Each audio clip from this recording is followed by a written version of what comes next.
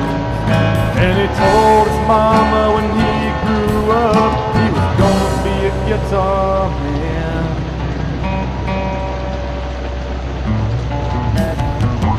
He turned 18, he left his mama finally a goodbye note. Caught a flight out to LA with just his guitar and his hopes that he could make it in the big time the way he'd always planned. He could live out in the spotlight as a rich and famous guitar man. But he learned a lot of hard lessons on the way about how old people can be. And he was chewed up and stood out by the mercilessness of the cold, dark city streets. But somehow he survived, and he got the right people's attention. Now they want him to sign on the dotted line for the sum of a couple million. She was just a little girl, she saw Marilyn Monroe down at the theater up on the big silver screen, and it filled her full of hope that she could make it as a big-time beauty queen with a big expensive home. She told her papa one day, I'm gonna go real far and be a big movie star.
son on the dotted line, made a record and it hit the big time.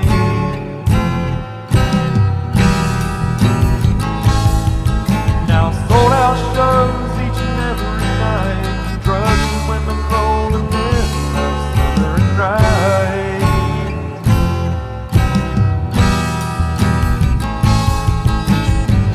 Roger Hanson always at his side, money hand over fist flowing in like a river of wine.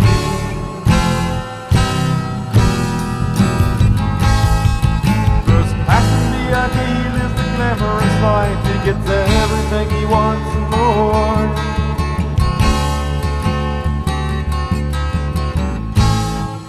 Except a true friend down the spotlight.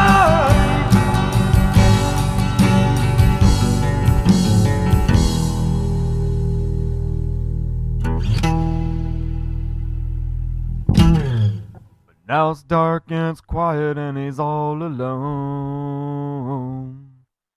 And he's sitting there in misery in his fancy home. When no one ever calls him on the telephone. He's lonely and he's empty to the depths of his very soul.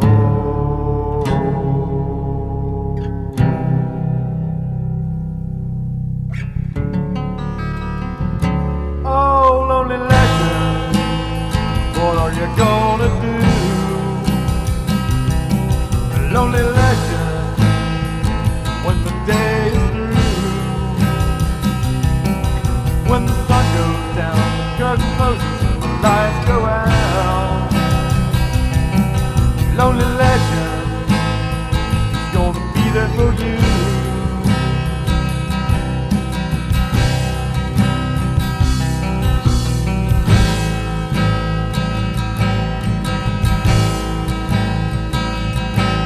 Well, the little girl became a big movie star. Now she's chauffeured around in a fancy car.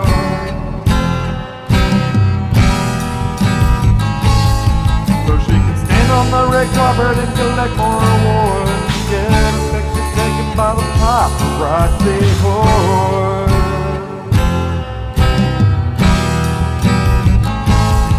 And now the money's rolling in way faster than she can spend. She gets everything she wants and more.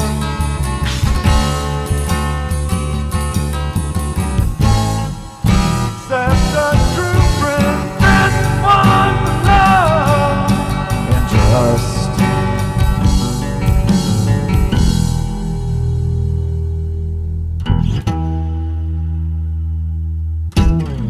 But now it's dark and it's quiet and she's all alone.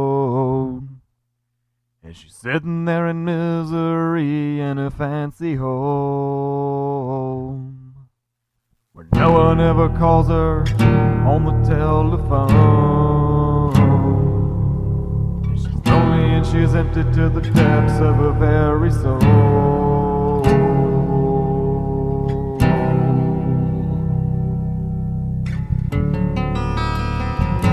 Oh, lonely legend, what are you gonna do? Lonely legend, when the day is through. When the sun goes down, the curtain closes and the lights go out. Lonely legend, who's gonna be there for you?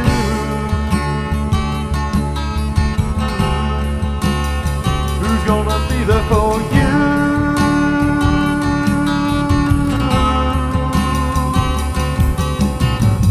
Well, the loneliness, pain and pride, cause of the self-medicate with everything they can get their hands on.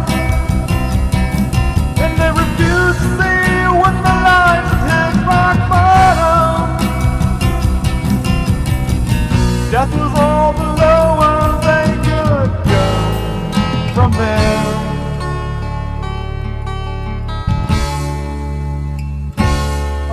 Lonely legend, looks like you're through.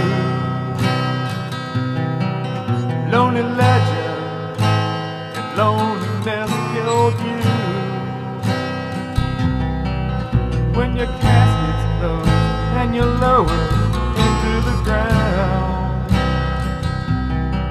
the whole world might cry, but you'll never hear a sound.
northernmost shores of the Yucatan, down to southern Guatemala. Vast network of thriving Mayan city-states rise tall against the sky. By night their lavish temples and palaces under the moon and stars glow white, and by day glow in vibrant violet colors under the tropical sun so bright.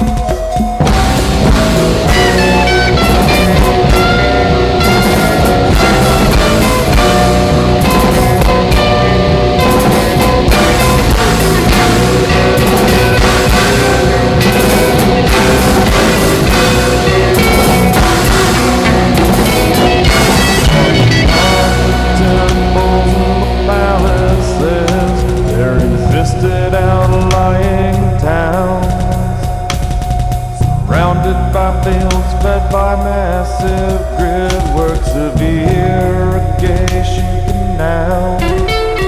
These great city-states were connected by an intricate web of trade routes.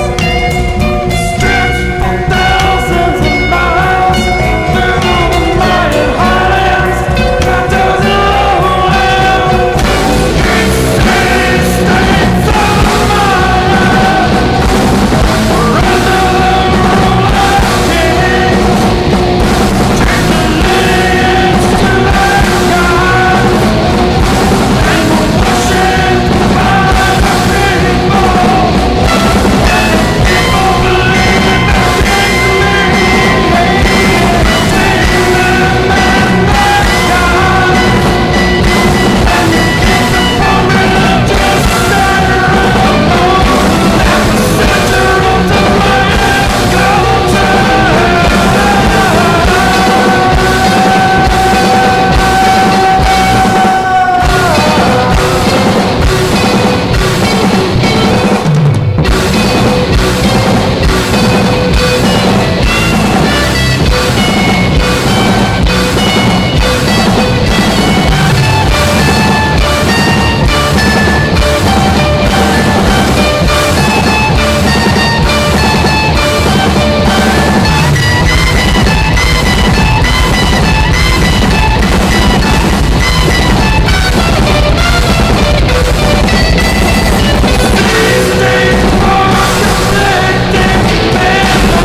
By 750 AD, as the warfare and sacrifices only increased, overworked land also began to lead to massive crop failures.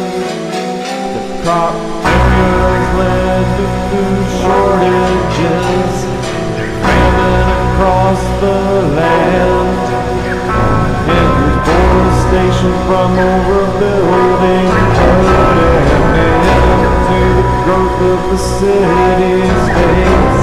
By 900 AD they lay abandoned, reclaimed by the desert and jungle.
humanity ruthlessly devours, till its hunger grows by the hour.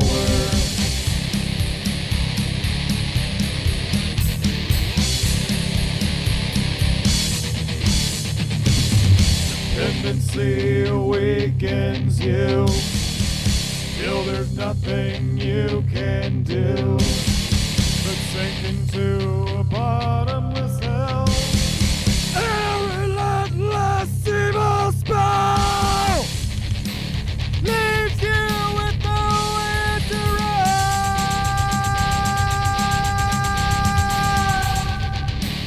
Leaves you with nowhere to hide.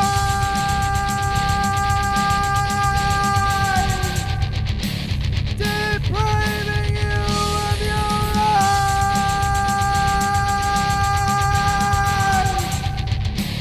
Depriving you of your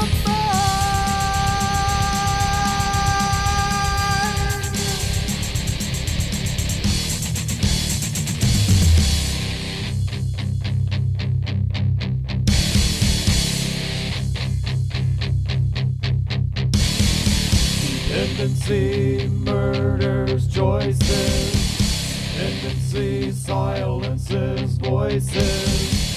Dependency has null and voided and hope and potential through its death and suffering. Leaves you with nowhere to run.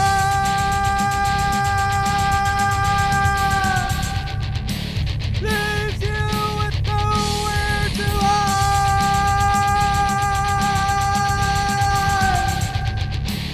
Depriving you of your life.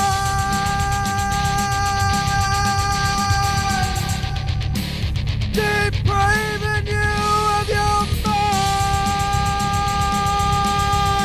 Of your mind. Of your mind. Of your mind.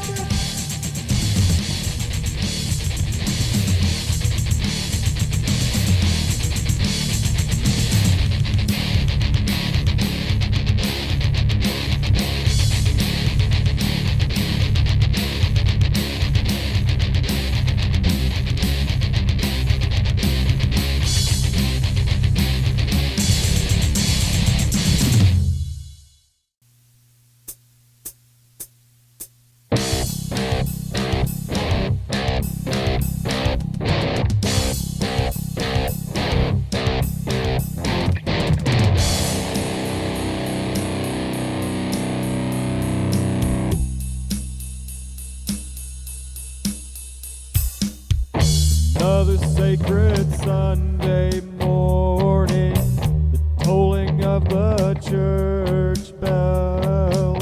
You better get down on your knees, start feeling sorry for yourself. Better feel guilty for all your sins. Make sure your children feel guilty as well. Tell them the thought is the devil's spell. If they don't follow, you'll burn in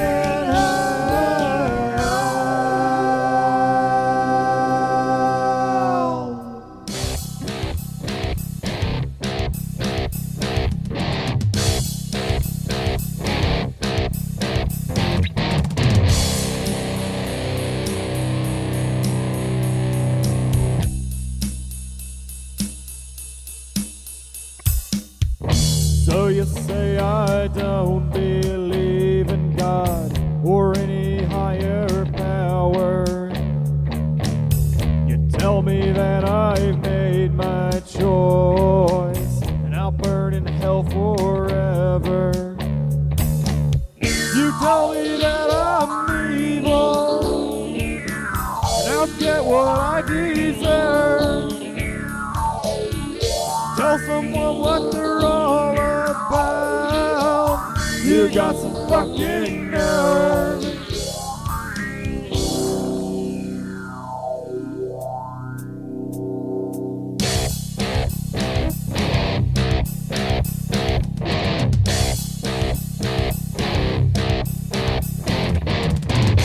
Don't tell me what to believe.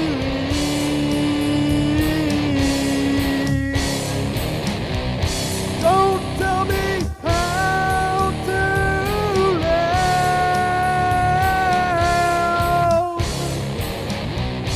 You do not think or speak for me. I will not waste my life being guilty.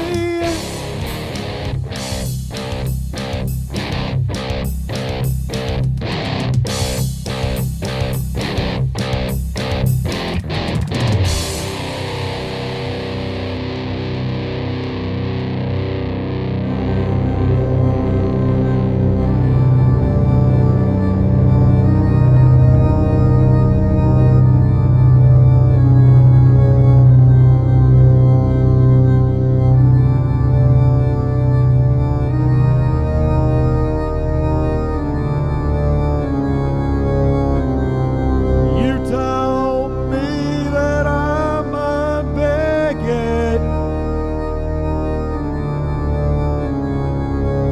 when you're just a hateful hypocrite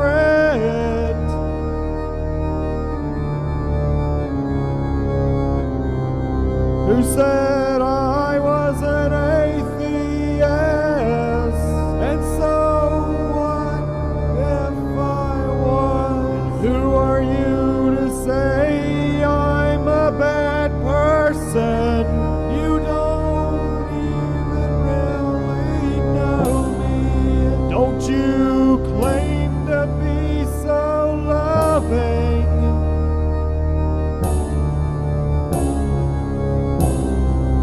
When you're so damn busy judging.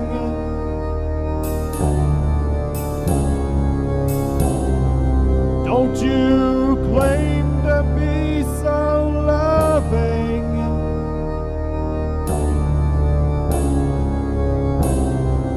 When you're so damn busy judging.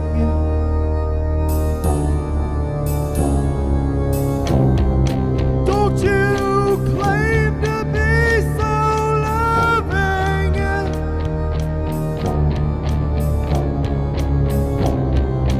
When you're so damn busy judging.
that doesn't matter,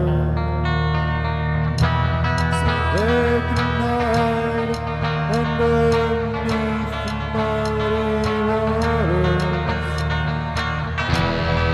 They can lie and cheat and steal just a little longer.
last time as you painfully draw your terminal breath, and then you're buried and over your decaying remains. The uphill road continues to stretch, and then time slips away and you're forgotten like all the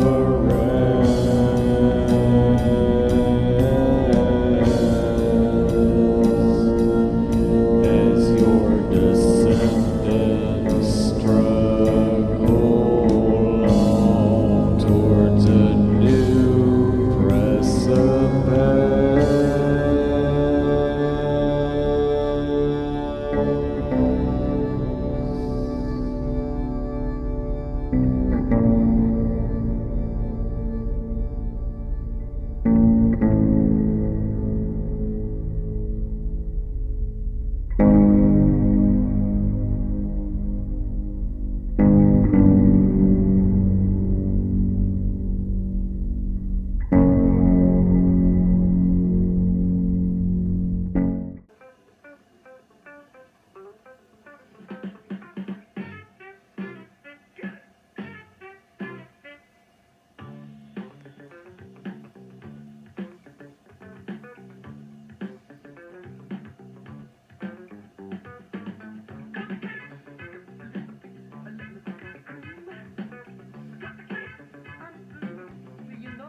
Now, hello everybody, and welcome back to Minds Roundtable weekend event.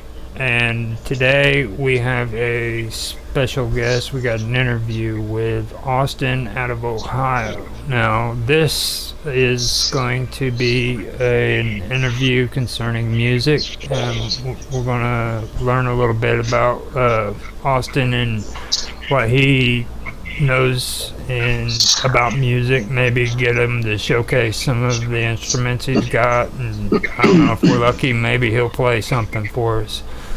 So before we get started, I'd like to welcome Mark for being here with us and say thank you. And Austin, we appreciate you being here as well. Hopefully we can get your mom on. And she said she was gonna come in, but she's gonna cook dinner, so that's fine. And we can get all this going. And with that being said, first of all, I think the best question to start it all out with for you is actually just having you kind of give us background history on when was it that you first became interested in music, and also let us know what the first instrument was that you learned how to play. Okay. My earliest memories of listening to music was clear back when I was maybe 3 or 4. Me and my little sister used to sit on the steps in my house, and in front of my mom and dad's old record player, we listened to like Bob Seger and Pink Floyd records, and just about everything else my dad and mom had in their collection. I think they had a Steely Dan album we listened to a lot. And then my mom had an 8-track collection that had like the Guess Who and the Who, and I started listening to them. And then I started asking my mom and dad, I was like, where can I find more music like this on the radio? And my dad was into some classic rock channels on the radio, so then I started listening to it on the radio, and I discovered a lot more from there as time went on. My dad had an old drum set from back when he used to play in the band, a local band he played in back in the 70s, late 70s, very early 80s, up in the spare room in the house I grew up in. And I would just go up there and start banging around on that. So that was because I wanted to be like my dad, I wanted to play drums like he used to, because I thought that'd be awesome. So when I would just go up there and start banging. I didn't really know what I was doing, but I started making rhythms after a while. So drums were the first instrument that I started playing. And then they also had an old upright piano. I don't know where that thing came from, but I also started messing around on that. And my dad would sit around playing acoustic guitar and stuff, but I didn't get into that till a little later. Okay, so you actually started drums first? Yes.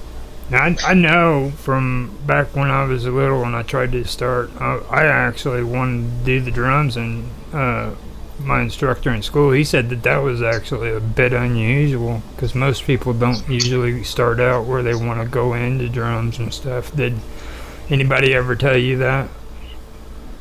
No, nobody ever told me that. Like, freaking, they always start out with something like the flute or anything like wind, and a lot of them usually start out with piano too. So at least that's. I mean, I did start on that little that old upright. My parents had a little, around the same time, but I started playing on that drum set first because my dad was a drummer, and I was a little boy looking up to his dad, who used to play the drums in a band. So I think that was what got me into playing drums before anything else.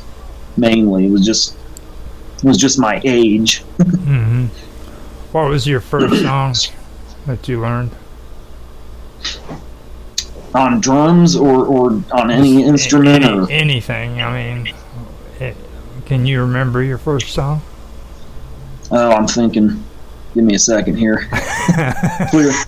Clearing out the cobwebs of the years. I usually say that, but it's for different motives. Yeah. Oh man,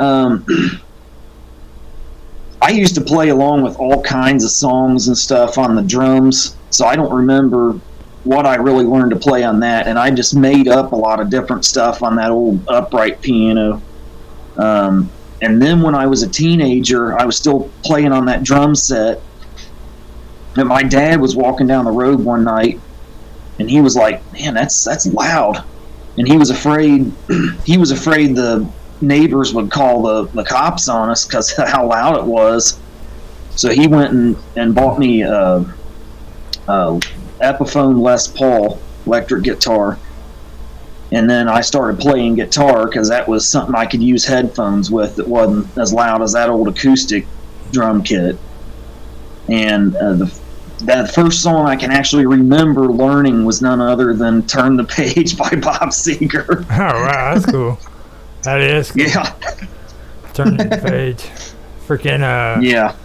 Iron Man. I remember learning Iron Man. And that was about the extent of it. Well, there was a couple of other ones. Like I think Metallica came out with a song that I learned the beginning of, and Iron Man was it. So now on. Okay, go ahead.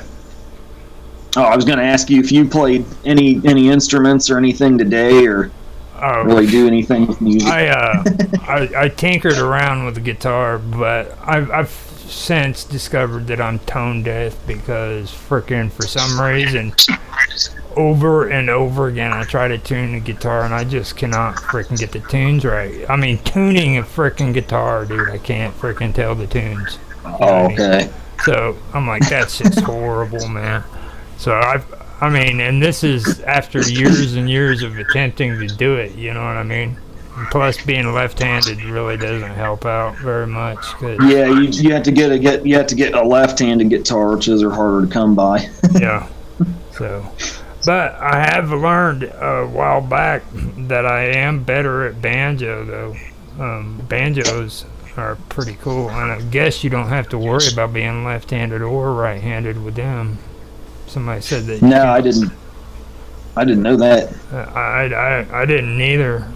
I went into a pawn shop and they had a freaking banjo set up on the counter, and the guy said, "Here, check this out." And I was playing it, and like I used to have fingering exercises. Like with the banjo, you have to move all 4 fingers at the same time. It's not like the regular chords and everything on a guitar.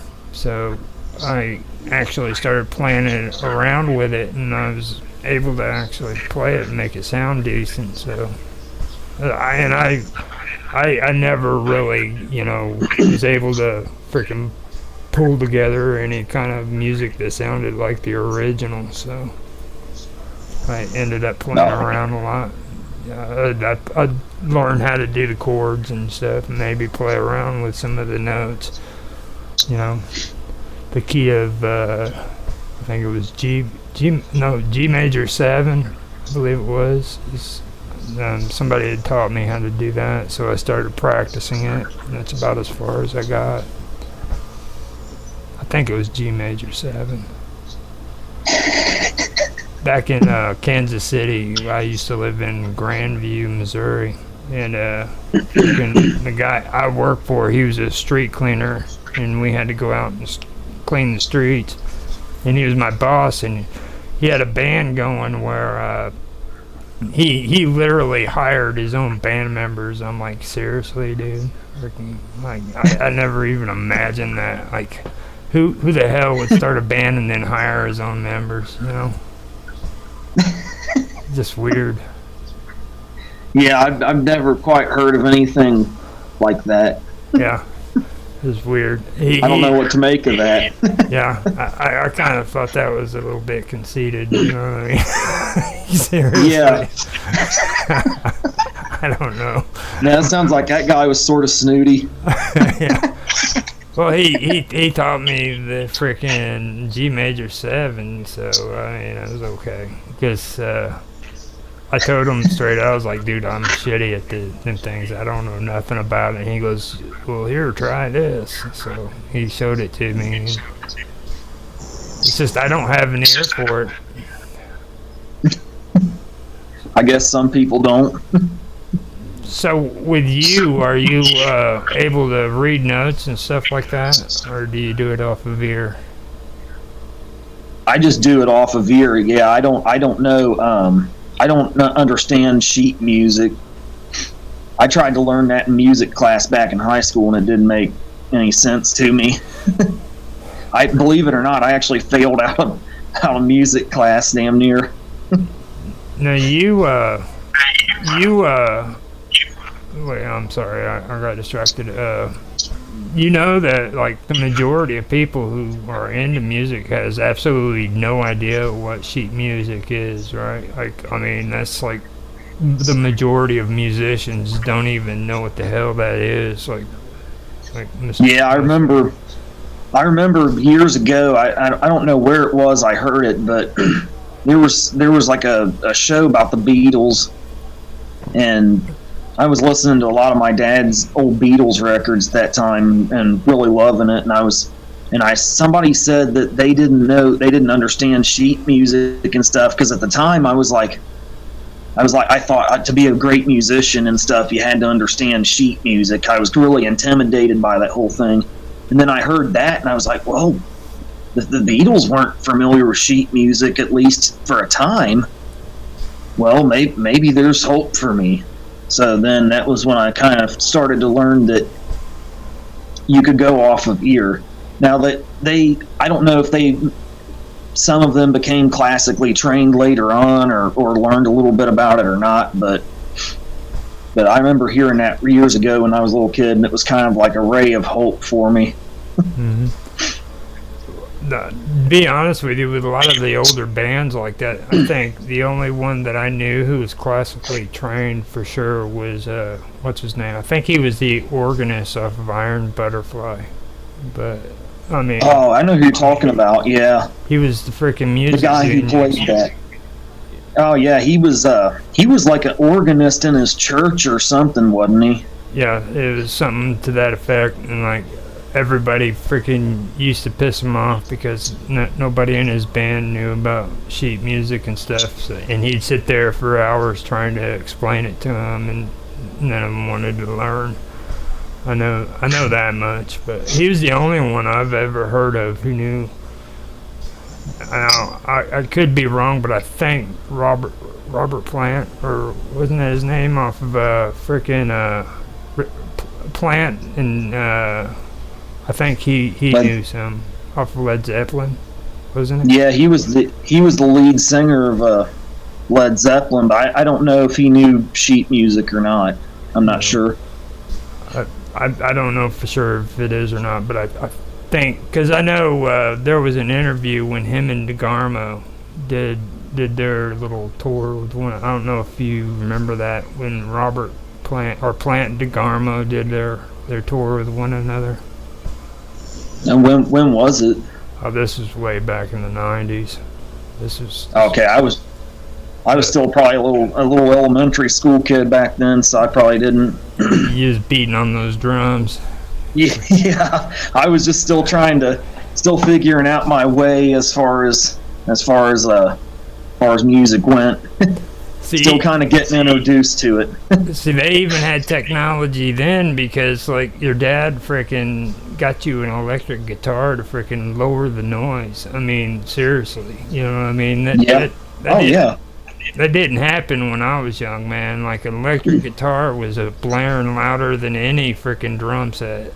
Well, it was it was close, actually, but. Because you guys didn't have like headphone jacks in your amps, or no, we just didn't give a shit. Like, you know what I mean? Like, nobody back in the 80s, like, freaking louder you were, the freaking cooler you were. Like, hell, now they're putting out commercials saying freaking turn it down and shit, you know. Like, yeah. Back then, there was no turning shit down. It was like, turn it up. No. You know? I mean, but yeah. Since we're on it, do you have your instruments nearby? You wanna I do. Show us some of your stuff, man. Let's don't hit that audio button. Keep your finger away from that, because we don't. Oh yeah. We don't want to lose you. Yeah, I was just unplugging my phone from the charger so I can stand up and walk around and show you guys around a little bit.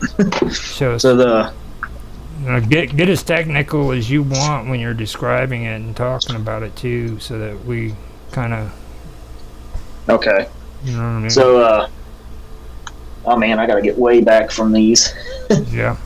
Trying to get a. You guys can see. Yeah. See good. Yeah, we can see it. Yeah. Okay. That's nice. This guitar here, that's my Alvarez. I'm not even sure what model that was. My dad bought that off of a friend of his years ago. Mm-hmm. This is my main acoustic guitar here. And then I got this Sunburst Les Paul here, if you can see it. Let me know if you can see it. You got an Alvarez and Les Pauls? Yeah. Yeah, this Les Paul I bought off my cousin years ago. Now this is an Epiphone, it's not a Gibson. Okay.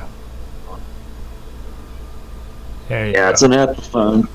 And it's a Sunburst, if you can see the body down here. I'll try to actually pull it out. And that looks nice.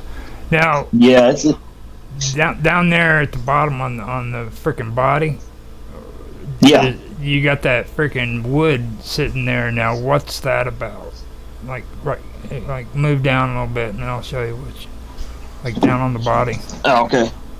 Now, it's right there where your palm is usually at. You got that freaking that piece of wood. Oh, that's part of the leather strap that's on it. Okay. Let me swing it around a little bit. Can you see it? Yeah. That's part of the leather strap hanging off the bottom of it. It's not wood. Oh, okay. Okay. Yeah. That's pretty cool. Yeah, it's the strap that's on it. Yeah, I got a Gibson strap on it, and the back of it's brown, so it looks wooden, but it's not. Oh, okay. Yeah. Freaking, I'm not used to straps anyhow, so that's like. Yeah. That's just so I can stand up and hold it on me or whatnot. Usually. And then I got this black Les Paul Epiphone 2. My dad bought this one for me. This wasn't the first one I had though. The very first one I had had like a whammy bar on it, but somebody broke into our house back when I was in high school and stole it. So then he replaced it with this one. Okay, so you mean somebody came in and stole your whammy bar, dude? They stole my first electric guitar. Oh, yes. Okay. Don't do Yeah, that to it me. sucked, man. I was like, shit, dude. You know somebody's desperate if they stole your freaking whammy bar. Like, No, they stole the whole guitar. that's fucked up. And then Yeah, it sucks, man. that was your first one? That was my very first guitar that they stole. It was just like this black one I just showed you, but it had a whammy bar on it, and they stole that guitar in a robbery. Mm-hmm. So then he bought this one after, I guess, the homeowner's insurance paid him back That's cool. for me. So Now, he was able to replace it. how many Yeah. pickups is on there? Both of my Les Pauls have two humbuckers on them. That's the original stuff right there. Yeah, it has the rhythm and the treble pickup. You can see the switch and stuff on it. Hold on, let me hold it up here so you can see it. Oh, It's yeah. kind of glaring in the light. Yeah, I know. I see that. Yeah, you can see the. Yeah, I see the switch. Yeah, I can switch between. Oh, You wow. want to see the switch again? No, that's cool. I've seen it. You don't see that very much like that. That's cool. No. They don't make stuff quite like they used to, even when I was a kid, and I'm only 37 years old, and everything's changed from what I've, can recognized. It's crazy. Do you remember those old generic guitars, Hondos? Yeah. Freaking, that's the last guitar I've seen with this switch like that. That was the last one. Like, it's... And it was probably cloned. It was probably copied from the Les Paul design, more or less. Yeah, most of them were. That's where they came up with the whole concept. Like if you've, well, you know what I'm talking about with those Hondos. I'm pretty sure you've seen a few of them. Yeah, I've seen a few of them. They wanted them to look as close to freaking those Elvis Presley guitars as they could get. Every single one of them, every single one of them looked like something Elvis Presley would have played on his guitar. You know what I mean? So back in like the 50s when he was first getting going. Exactly. Yeah, I've seen those on some of those old Ed Sullivan episodes and whatever. Yeah, freaking that's something else. So then I've got go ahead. You go ahead. I don't want to distract. Oh, okay. Okay. And then my dad also had a old Fender Gemini 2 acoustic guitar. I'm trying to hold it back to where you guys can see it looks the whole thing here. Yeah, it is. It's another one I really love. It. Yeah, it was a model Gemini 2. I don't know if it was one of their bigger models or whatever, but that was the very first acoustic guitar I learned to play on as I started getting more into guitar. And then he also had this old Yamaha guitar, which I'll hold back here. Oh, damn. You even got a Yamaha. Yeah, this is an old beat up Yamaha FG75 from like the 70s, and he said he traded it for a vacuum cleaner or something. Or something. See, I know. I can relate to your dad, dude. Freaking pawn shops and freaking trading for vacuum cleaners and shit. And my old buddy, my old buddy Steven even traded a guitar for a freaking tattoo, man. For a freaking tattoo. You don't see nothing like that these days. Like, oh hell no. But yeah, he traded it. He traded a vacuum cleaner for it to cool. somebody. And then I got this Fender Jazz bass here on the stand. I'm trying to get far enough away from it so you can see. Hold on a second. It looks pretty sleek. I might pull it out. Yeah, it's a Fender Jazz bass. It's I only recently got into playing bass, and I really love thumping around on that thing a little bit. You see? Yeah. Oh, that is nice. That's pretty. Yeah, sweet. that's sweet, man. I love playing bass. You polish I didn't that even bad realize boy? I didn't even realize I had a funky bone in my body till I brought that home and started playing around on it. Yeah. What kind of funk you playing on it? Seriously, what kind of funk music are you playing on it? Like, is it your own freaking stuff, or you? It's just my own riffs and stuff, but they sound kind of funky and. Well, that's cool. I didn't know. I didn't really know I had a funky bone in my body until I started messing around with bass a little bit. But Right. And then over here, if you can see, hold on a second. I think I'm facing the wrong direction. Hold on a second. Let me get adjusted here. This is. Oh, wait a minute. Oh, that's facing me. Okay. Yeah. There you go. Okay, yeah. It's hard for me to tell where I'm at and what you guys can see. We're I actually seeing need to your, get. We're seeing your. Oh, there you go. Yeah. Yeah, I got a 2-tier keyboard stand there. That is insane. I don't think. Yeah. I don't ever think I've seen somebody with it. Like, I've seen them on TV. Don't get me wrong, but like, I don't think I've seen a person with a 2-tier. How much did that cost? Like thousands of dollars or some shit? My dad, again, he bought the bottom one. Hold on, let me get my camera adjusted so everybody can see. Oh. Sorry, I'm having a hard time here because it's everything's at an awkward angle. Mm-hmm. Hold on. I'll put it on. See if I can get full screen set up for you too. That way it'll be easy to see. Yeah, I can't hardly see where I'm. Well, I need to move. So my dad bought that bottom keyboard, which is a Casio WK-1630 from my sister years ago, and she started learning a little bit how to play it. But then she lost interest in it, and I just kind of took it over. I don't know how much he spent on that. I want to say it was probably almost $1,000 for the keyboard and the stand. Yeah. And then I added the top tier later on, and I bought that the top keyboard there. Sorry. Oh, that's fine. Which is a Casio LK90 from my cousin. I bought that from him for just $25 because he was kind of. I think he was just desperate for cash at that time. Yeah, you got a good deal for his own reasons. So, I bought that off of him, and then I put that up there. Are those special stands in there that go with it? Like, do you have to order special stands to set up underneath it to keep them up like that, or can you just you know what I'm saying? Like, is that a table that it's on? Your keyboards and stuff, or? Oh, hold on, I'll try to show you here at a distance. Oh wow, yeah, that's nice. Yeah, so you can see.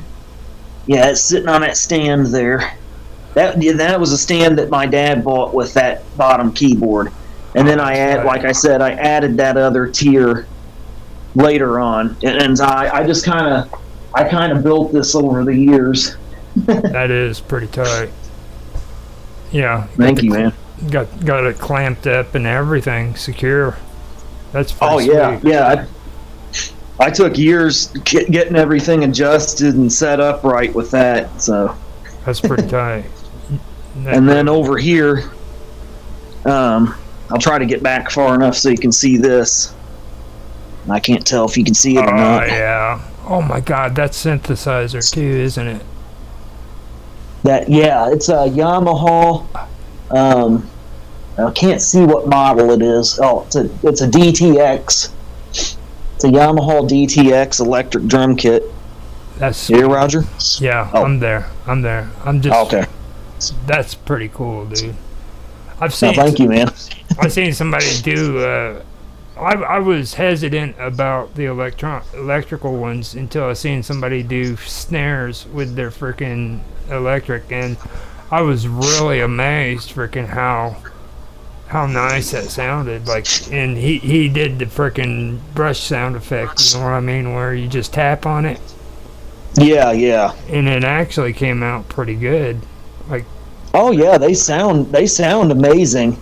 They sound great, and I was kind of skeptical about it at first until a friend of mine I used to play in a band with he had this same model kit, and he brought it over and was playing it, and I was like, that sounds like real drums.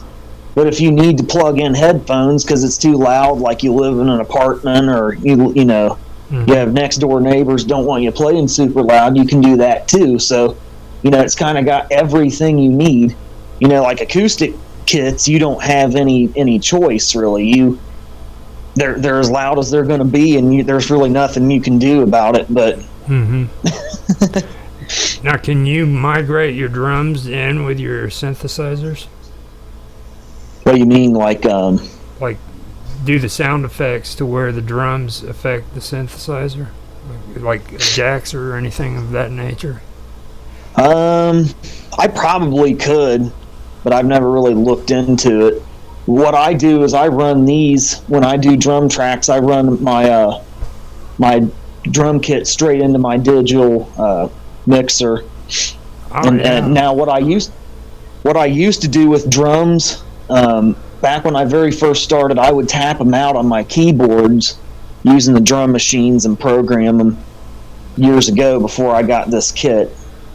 And this kit sounds a lot better because some of my really early drum sounds, they sound really electronic. You can tell they're not real drums, but with this electric drum kit, you can listen to it and you'd swear it was real drums. You wouldn't know the difference. So my drum sounds got a lot better with it. Yeah. And see, I remember people using the freaking electric pianos and shit like that with the drums too, but I knew they were just coming out with the mixers for the drums to where you could stick them on there, but they were real expensive from what I remember. Yeah, they were. And I never really got to be very experienced and all that. So Mark, you're real quiet. Yeah, those. Mark, what do you think of all that? Oh, he's muted. Oh, he's muted. He lost. Can you hear him? No. Can you hear him? No, I can't hear him either. Oh, he's done lost his audio. Now I can't see myself on camera. Can you still see me? Yeah, I can see you. I can see you fine. Okay. I'll just keep touring around here. Maybe he can send a message and tell us what he thinks if he wants. If he use the chat, and I'll relay it for you, Mark. He actually heard that, so. Okay. So he knows he's muted now. Okay. Yeah. So then here, this is a. He probably hears us. He just can't talk. Oh, okay. Yeah. Now go ahead. He gave a thumbs up. Yeah, go ahead, man. I'm watching. So. Oh, okay.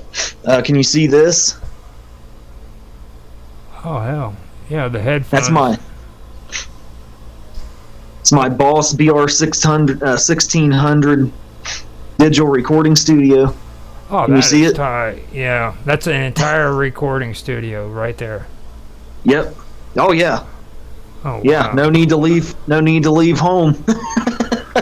Well, even if it was at home, like you remember back in even the 90s, man, like the board would be halfway across the room. Oh yeah. It'd be the size of a small room. Uh-huh. You know, it wasn't portable by any stretch of the imagination. That is amazing.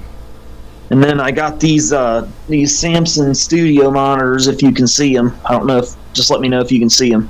No, those are the ones that look like the speakers? Yeah, yep. Yeah. That's the right one, and the left one's over here. So I got my recording board sitting in the middle of them, and I can I can use those to monitor my pans and stuff. And then, of course, I got a headphone set, and I check my mixes against the headphones and the speakers to make sure they sound good on both of them as I'm going along.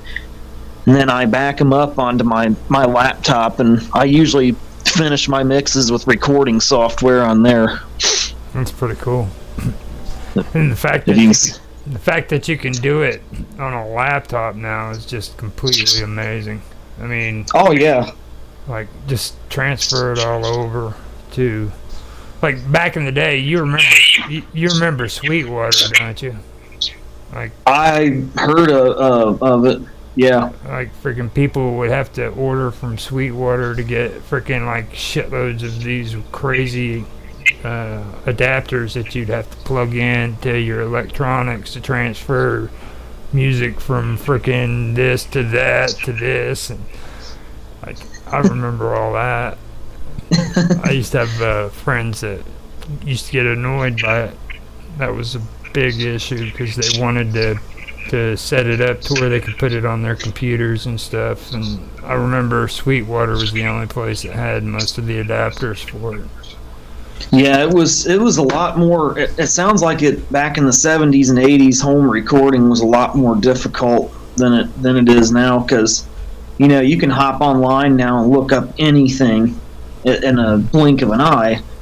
Back then you had to dig through a catalog and find what you were maybe looking for, and even in the 90s, the 90s was right around the end of it, where people started getting into the electronics. But like I'd say right around the time that freaking Facebook got popular is when all of it finally started slowing down and people could get on the internet and do stuff, Yeah.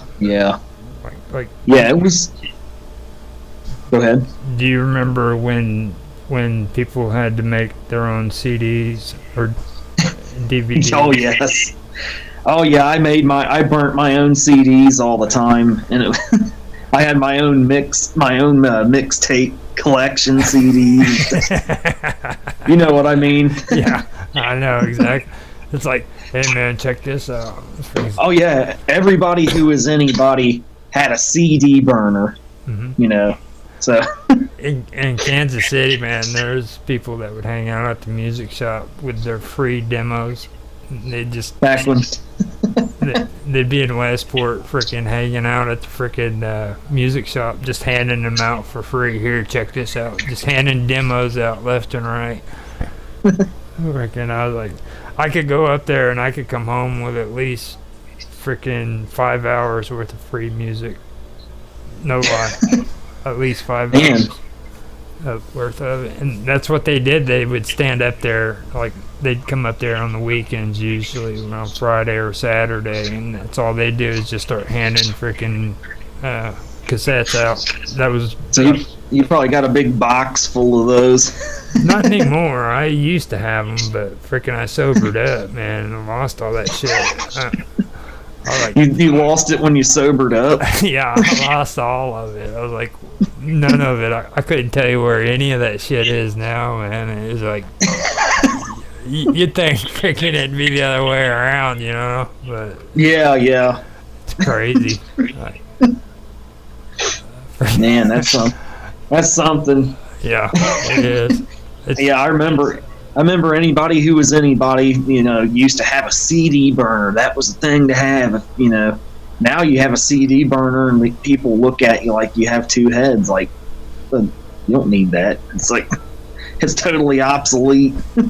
Well, I remember freaking when you were like talking about 8-tracks, you know what I mean? My mom and dad had 8-track tapes, and like for me, I was growing up and I was like, man, this is old shit, because we got freaking cassettes now, and then we had DVDs and CDs, and now freaking people look at us the same way, and I'm like, are you fucking kidding me, dude? And I was like, God, Yeah, I remember when my mom first started listening to cassette tapes and stuff. She had like a Heavy Nova by Robert Palmer and the A New Flame by Simply Red. She would drive around listening to those, me and my sister all the time. And that was the new thing, but right before CDs kind of hit. But that was like the very late '80s, very early '90s, and that was just state of the art. Anybody had a cassette deck in their car with a cassette and a collection of cassette tapes. No, you were actually the lucky ones, though, right? Because like when I was at that age, you know what we had the privilege of listening to. What was that? Have you ever heard of Don Ho? Yeah, I have. Okay, but Don Ho was like this crazy Hawaiian dude that freaking would sing Hawaiian music to the rhythm of Elvis Presley. So imagine Hawaiian music that sounds kind of like Elvis Presley. And then, like, when he showed up on the shows, he even tried to dress like a Hawaiian version of Elvis Presley. So he was trying to dress like Elvis when he did that Aloha concert from Hawaii, kind of. Yeah, he was. Me and my wife were talking about that just the other day. I said that was one of Elvis's biggest concerts, was Aloha from Hawaii. Remember that one? Mm-hmm. He actually, I think, started promoting Don Ho because, like, in Hawaii, he was one of their biggest entertainment spots. But he came out with this one A-track. My dad had to have it, and it had this one song, "Love Makes the World Go Round," and it was the most annoying freaking song from the 70s that you could ever listen to, man. And my dad, I'll have to listen to that one. Yeah, my dad would drive everywhere listening to that crap, and I was like, oh God, turn it off, turn it off. I can see Mark sitting there laughing at it, laughing about that. He's probably listening to it. Oh yeah, he's losing it. He's losing it over there. I can see him. He's laughing his ass off.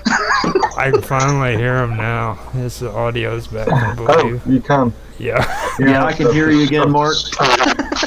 I've just swapped microphones from to my camera, so yeah, that's good. Have you ever heard of Don Ho? No, it's just one thing. No. Freaking, he was like a nightmare. Okay, what's the worst freaking song that you had to put up with that your parents listened to? This is going to be good because he's English, okay? I mean... British have a lot of good music, though. Yeah, my mum was a big fan of vinyl and a lot of 1950s, early 60s material. So things like, I can't think of them. Now the worst. The Animals, and... Now, this is the worst, though, Mark. You, the one that annoyed you. I've got to think. I can't think.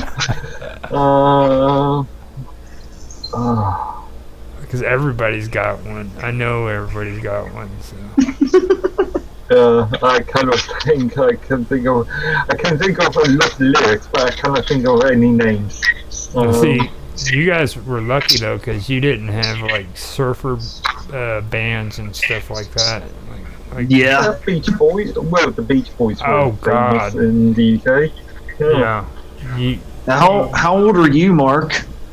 When were you born? In my mid to late 40s. Oh, okay. So you're about 10 years older than me, because I turned 37 last year. I'll be 38 this year. Mm-hmm. See, you guys have a better advantage because you didn't have to put up with the 70s. Okay, no, that's freaking like my dad listened to bad music and he was obsessed with a Mustang. He wanted to fix a Mustang, and it seems like every older guy from the 1970s owned a Mustang and wanted to fix it. I didn't know that was a thing. But yeah, I wasn't born then, so I never knew that was a thing. Now, remember go ahead. Sorry. I just sent a message, and you were talking about sheep families having music or playing instruments, and I was saying before the stream that I'm the sort of black sheep of the family. I'm the only person in my family that doesn't actually play an instrument.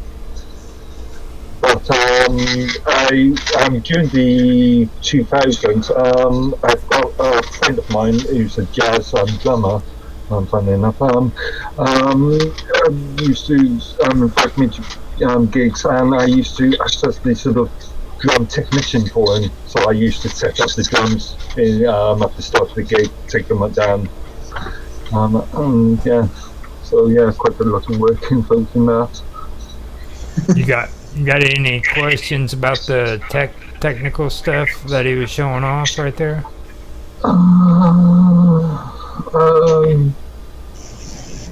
No. When it comes to things like burning CDs, I used to do a lot of retail sort of computer installations, and during the 90s and 2000s, not so common these days, but during those periods, every single machine would have a CD burner in it or a DVD burner in it. So the amount of DVDs and CDs I've seen of people creating, playing music and recording that to CDs, amazing. Yeah, that was one thing I even remembered back when it was in the 90s, man. I mean, everybody was doing it, you know. Funny enough, I've got an entire drawer just down there full of mainly optical drives, so CDs and DVD drives. I don't know, good 30, 40 odd drives down there. Now that we've seen your tech and everything, have you? I'd like to ask, have you been in any bands? Yeah, I've played in a couple. I played in one band in Cincinnati, around the Cincinnati area, a number of years back. Oh, God, it's probably been 15 years. It was just me and a drummer, and then we went through a few bass players before we went our separate ways. I had a buddy of mine from high school I used to jam with, and it was kind of the same thing. But we never had a bass player. We went through. He was a guitarist too, so we did guitar stuff, and then we went through a few drummers in that band. But we didn't even get far enough to really name the bands or anything. So eventually, it was so hard to keep bands together. I eventually just started becoming my own one-man band, which I am now. As you can see, with all my instruments and stuff, I'm my own one-man band hauled up down here in my basement. Well, at least you can find yourself fortunate, because you didn't end up like old John. Like he ended up freaking drunk all the time and like barely making it to freaking engagements and shit. Oh, really? Yeah, he said it turned out pretty crazy with him when he was doing the whole band thing. Yeah, they're very. Yeah, funny enough, when I was doing the drum technician sort of thing, the sort of after gig sort of parties were interesting, let's just say that. That's not to say I wasn't into my share of drinking and drug use back when I was a little younger, but oh, you got your band stories where you ended up butt naked behind stage or something? Oh God, I never had nothing that crazy. Okay. Well, that happened to old John. John's kind of hesitant about talking about it because, so I would imagine something like that happened because, like, he'll talk about how freaking they were supposed to get to like this music tournament, and they ended up getting there, but they were drunk. But he won't go any farther than that. So I'm thinking something horrible happened. You know what I mean? Oh man, yeah. I wouldn't ask any other questions about it. I would because like hearing about rock bands and doing the crazy shit when they're on drugs and drinking is like the coolest shit. You know what I mean? Like freaking what was it? Ozzy Osbourne had one story where he said that I forgot the name. I think it was Sebastian Bach was on tour with him, and he said freaking those guys, you'd think freaking they weren't bad on drugs and shit because, like, you know, everybody always looked at Ozzy and said he was a drug addict, right? And he said yeah. And he said, freaking, they outdid me like 3 times over. He's like, I turn around, freaking got off the bus one day. Sebastian Bach gets off after me and gets down on the ground and starts snoring fucking ants off the sidewalk.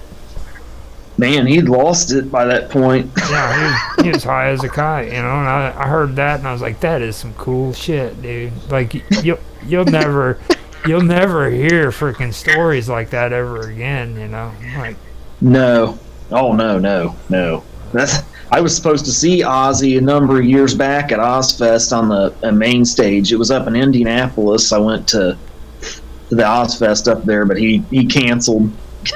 Yeah. He got sober and lost his artistic perspective, you know what I mean? Like, freaking, he no longer hides the booze in the freaking stove like he used to say. No, he was crazy there, man. Freaking that. Did you hear what he said in his interview about when he used to hide his booze around the house? And he said he freaking hid it in the stove, and freaking they said, why would you hide it in the stove? And what's her name, his wife, freaking said, because I never cooked. Yeah, she would never look in there. She'd never look in there, so he knew it. He knew it, so he'd freaking go and hide the booze inside the freaking stove because she'd never go there. You know? He was coherent enough to know. Yeah.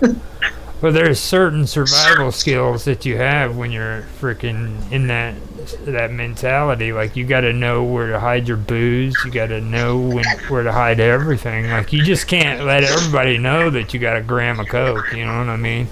No, you wouldn't want them to know that. They'd roll you while you're asleep. You know what I mean? You want to know where to hide your stash box at. I could imagine that with Ozzy Osbourne too. That would like just. Oh God, he had multiple stash boxes hidden away. God only knows how many. So you said that you were in bands and everything. Now, what was like your band music style when you? What music style did you prefer to play when you guys were doing stuff? I mean, I played a lot of different stuff. I played a lot of the late '90s new metal, you know, like Old Power Man 5000, Static X, and Mudvayne, and Godsmack. Back in the late '90s, early 2000s, when I was into that. I played a lot of the grunge and alternative. I did a shit ton of grunge and alternative covers from the early '90s. Mm-hmm. I played a lot of the classic rock stuff. So it was a wide range of stuff. A lot of prog rock, along the lines of Perfect Circle and Tool and stuff. I did some of that. That kind of opens up to a new avenue. That means I got to ask you a question. Oh yeah, absolutely. At any point, did you wear a dress? not that I recall. You know what I'm talking about too. We're talking about the '90s and the bands you freaking just mentioned right there. I mean, Yeah, I think Kurt Cobain did a concert in a dress or something, as I recall. And it actually became a trend. Like freaking, there were a lot of people in the '90s that would do that. They would wear a dress. And I remember that. like when you started mentioning Mudvayne and stuff like that, I was thinking about that because You remember Mudvayne? yeah, Possum Okay. Dixon. You remember Possum Dixon? Yeah. So that Yeah. right there, I remember all that stuff. That was during my heavy drug use days. That freaking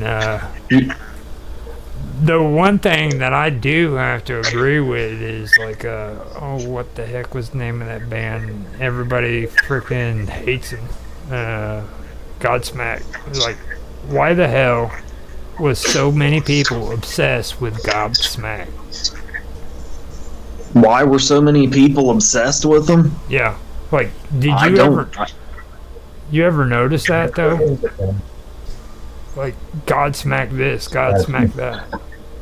Oh yeah, it was. There was a time back in the late '90s, early 2000s, in their heyday, when it was all you heard about. Mm-hmm.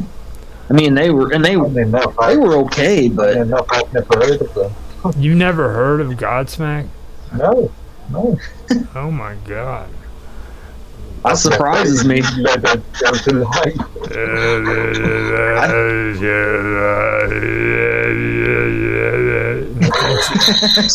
I thought back in the late '90s when they were around, they were huge everywhere, Yeah. including in England. Yeah, they were. Possibly, I've personally not heard of them. Well, you were blessed with the freaking ability to avoid Godsmack. That's all I gotta say. I mean, seriously. Hey, Austin, did you get? Yeah. Can you hear your mom? Yeah, I can hear. Oh, Okay. you guys can got. hear. It looks like you guys all got disconnected. I'm sorry, I didn't mean to. No, we're not Conversation. We're not disconnected. We're up and running now. We're all good. I finally got in. It took a while, huh? Yeah. Yeah, it took me almost an hour to get connected here. Man, I had to go eat. I was hungry. Yeah. Yeah. That was a long time ago. What did you eat? Huh? That was a long time ago. What did Well, I you had to eat? cook it too. Oh my gosh. Like, I ended up cooking it too because you had a my friend. boyfriend's here, so I cooked it. I had cheeseburgers and fries, and we ate. So it took us about a while. Yeah. You missed all the good stuff. He was showing off his instruments and everything, and Oh. he was telling us about freaking the bands he played in, the instruments he's played. I asked him what his first instrument he played was. He said it was the drums and then the piano. Oh, there was the first. I thought you had done the guitar first. No, I didn't do the guitar till later on. Till Yeah, Dad. My memories. It's been so long ago. All that, Yeah, Dad. all that drug use. No. The drug use certainly didn't help heard, me. I've heard What? about your freaking 8-track collection. Mine? Oh no. Yeah, that 8-track player still works, by the way. Believe it or not. It works. It needs a cleaner. It needs but those are so expensive now to buy. You just buy an 8-track tape and clean the heads on it or something. I think it'll work a lot better. But some of the tapes I actually have the old 8-track tapes, but they're very old, and so they're skipping, but they still play. Okay, you'd be perfect Yeah, I for was this. going to just being tape, magnetic tape, they would degrade after a while. What? They degrade after a while. Like, is what he said. Yeah. I'll send you a picture of it on where there's on Discord. There's a place to put pictures, isn't there? I can send it to you guys. and show you. It was somebody bought it for me back in 1975. It's an old GE at FM, AM, and 8-track tape player. Is it one of the ones you sit in the car and put in the stereo for the console? No, it's for the house. It has 2 speakers. And, oh, wow. I've never, you know what? I stopped and thought about that. I've never seen one that was freaking for the house. It was always for cars. No, this was just like that. I can show it. Yeah, it just looks like. How do you describe it, Austin? I mean, the cabinets. This is like an in-home stereo system. Cabinets. I forgot about them. Remember the old cabinets where you could lift up the top and it would slam down? Yeah, but this isn't like that. This is probably you can pick it up and move it around, and it's got 2 lightweight speakers, and it's pretty easy to move from room to room if you wanted to, actually. Yeah, you'll have to send him a picture of it. Yeah. Now, I've got a question for you that Austin and Mark couldn't answer. What? From the 70s, what was the most, well, not from the 70s, just from your parents, okay? What was the most annoying music that you had to listen to as a kid from your parents that they constantly would freaking play and it would just annoy the heck out of you?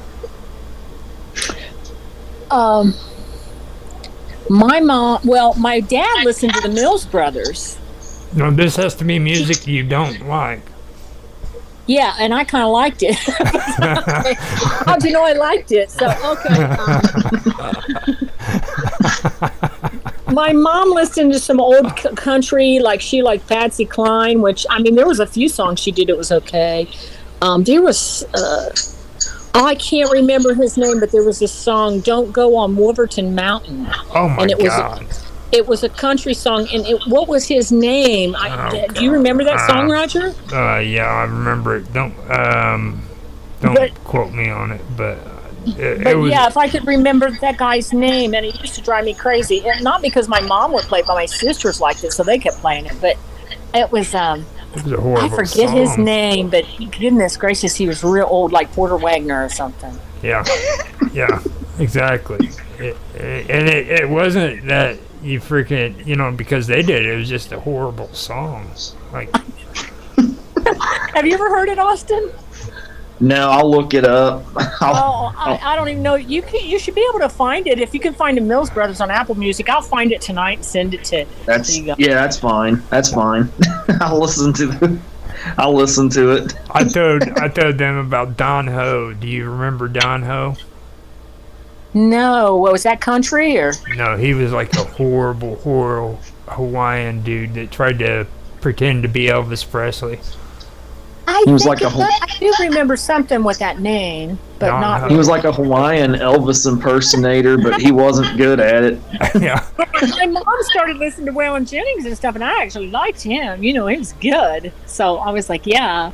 Finally, she stopped listening to the real old stuff and got more modern. Well, Willie Nelson really isn't modern.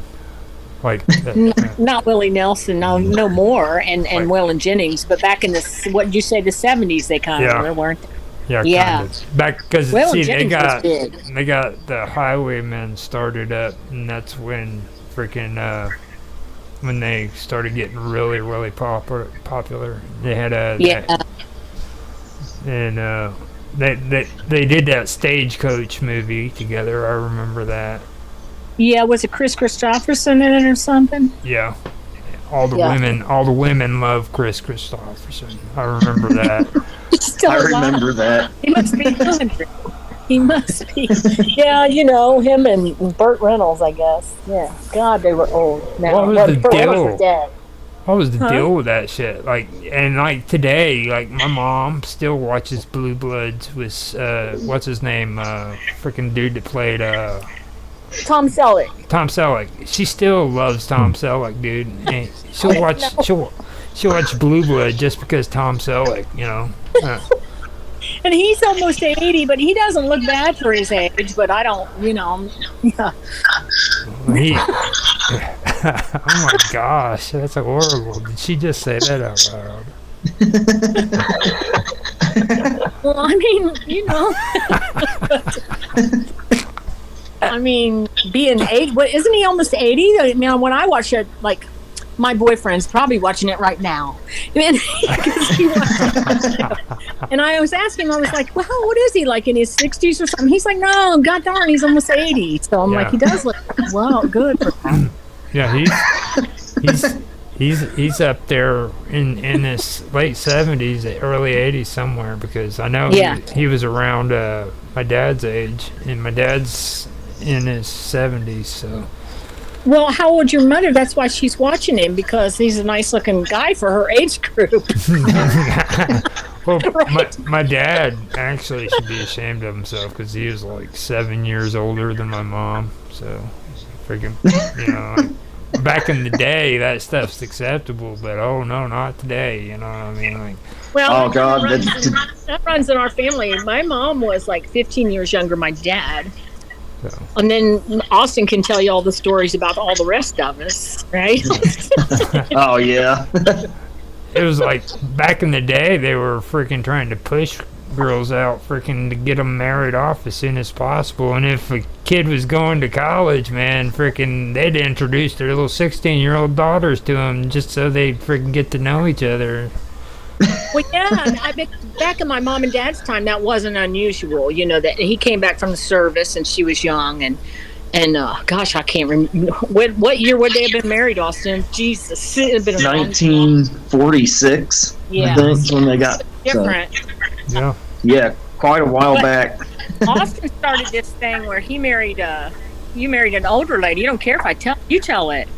I married a woman 13 years older than me.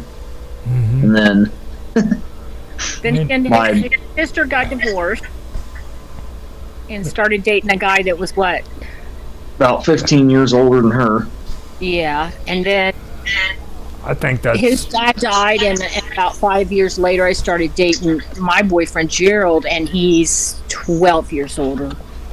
I think it's so I started a trend. It's actually kind of natural though, because like I think it's kind of. I don't think women like men their own age. I just don't think they do. You never hear a woman, well, actually, I guess you do with Austin, but women marrying younger men, it's always the other way around, but then... Well, Austin's wife's younger than him, or older, though. She married younger. That's because she sees maturity there. Yeah. That's what it is. Not to toot my own horn. She didn't want any more kids, and Austin don't want kids, so it's a personal thing. Yeah. So it works. So, Mark, what do you think about this conversation?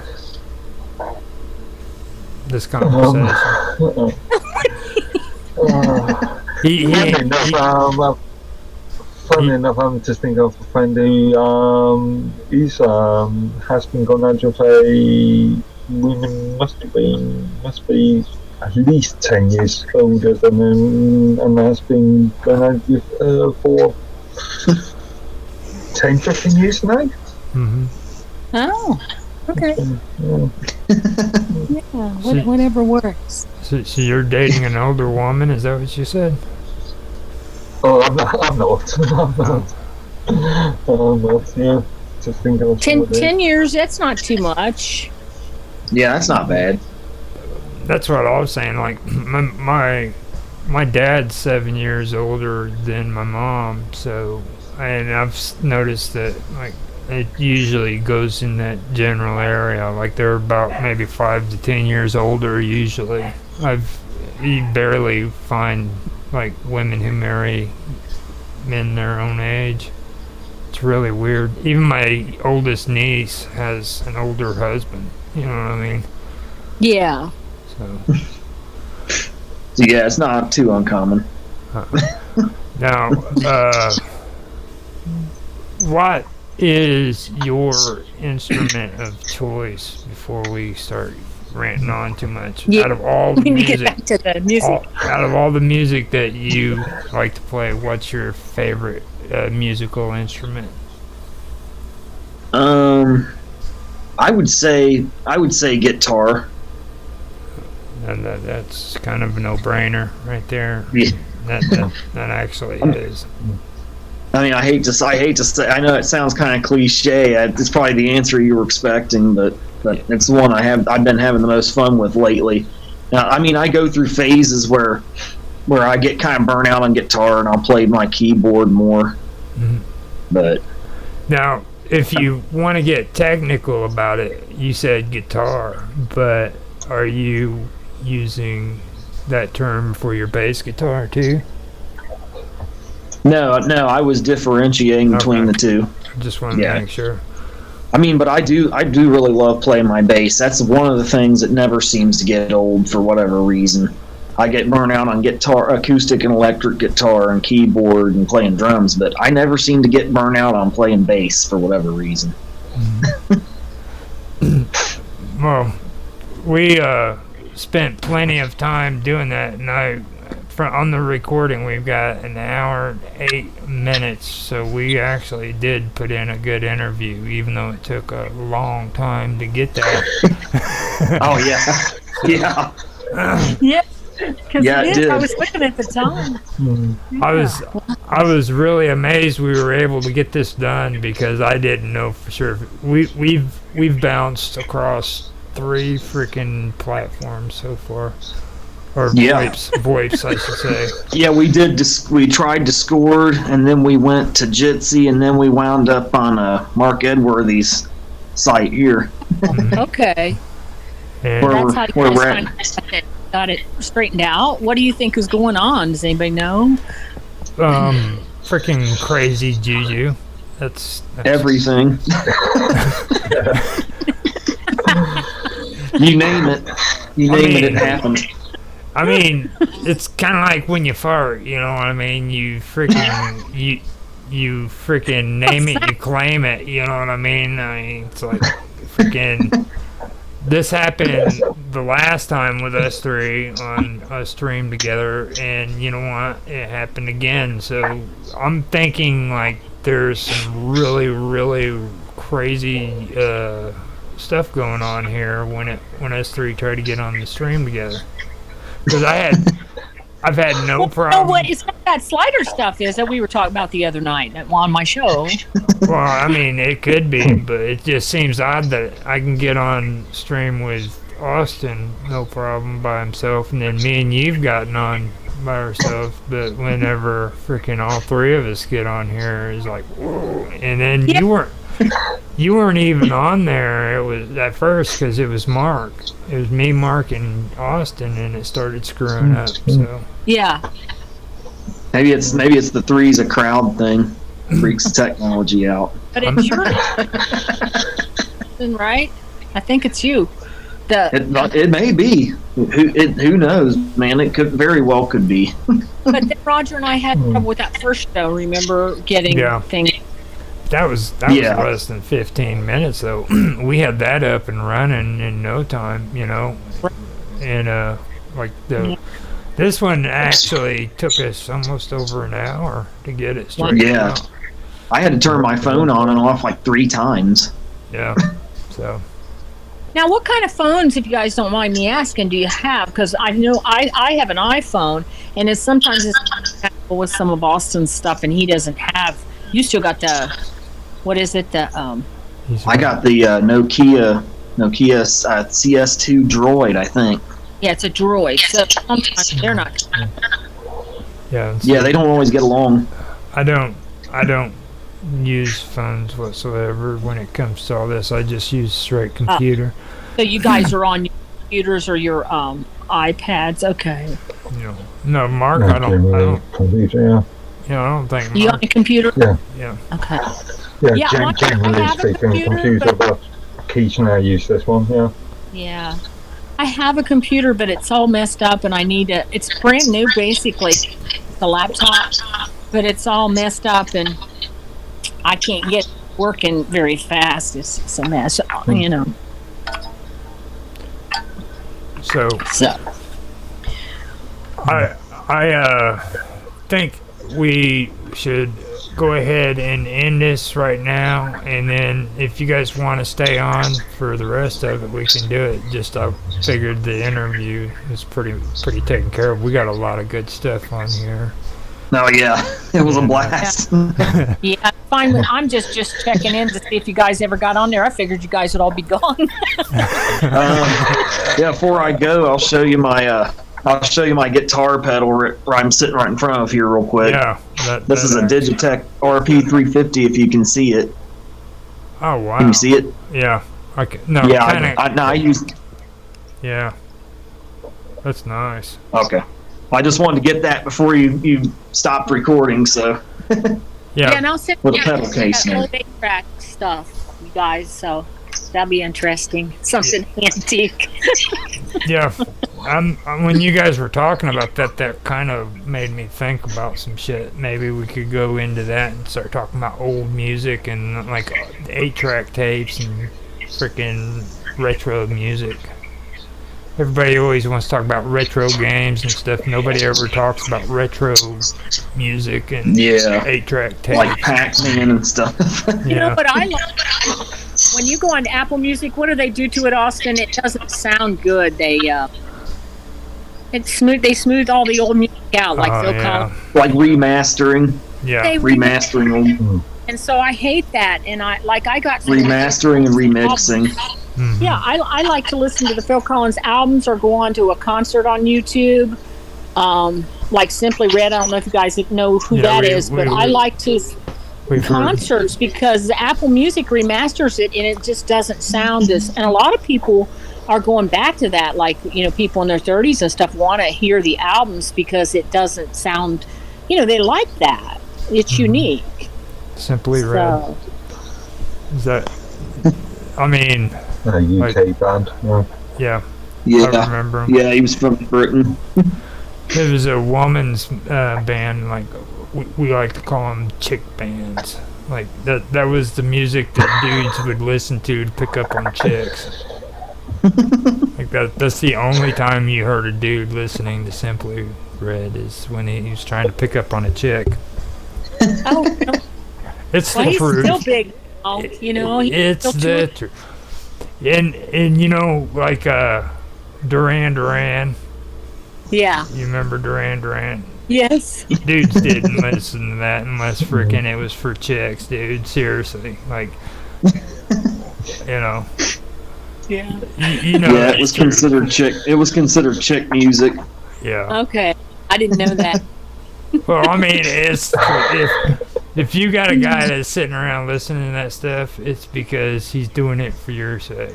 Trust me. Yeah, I would say, especially back in the 80s. It's nowadays I don't know, but back then, yeah.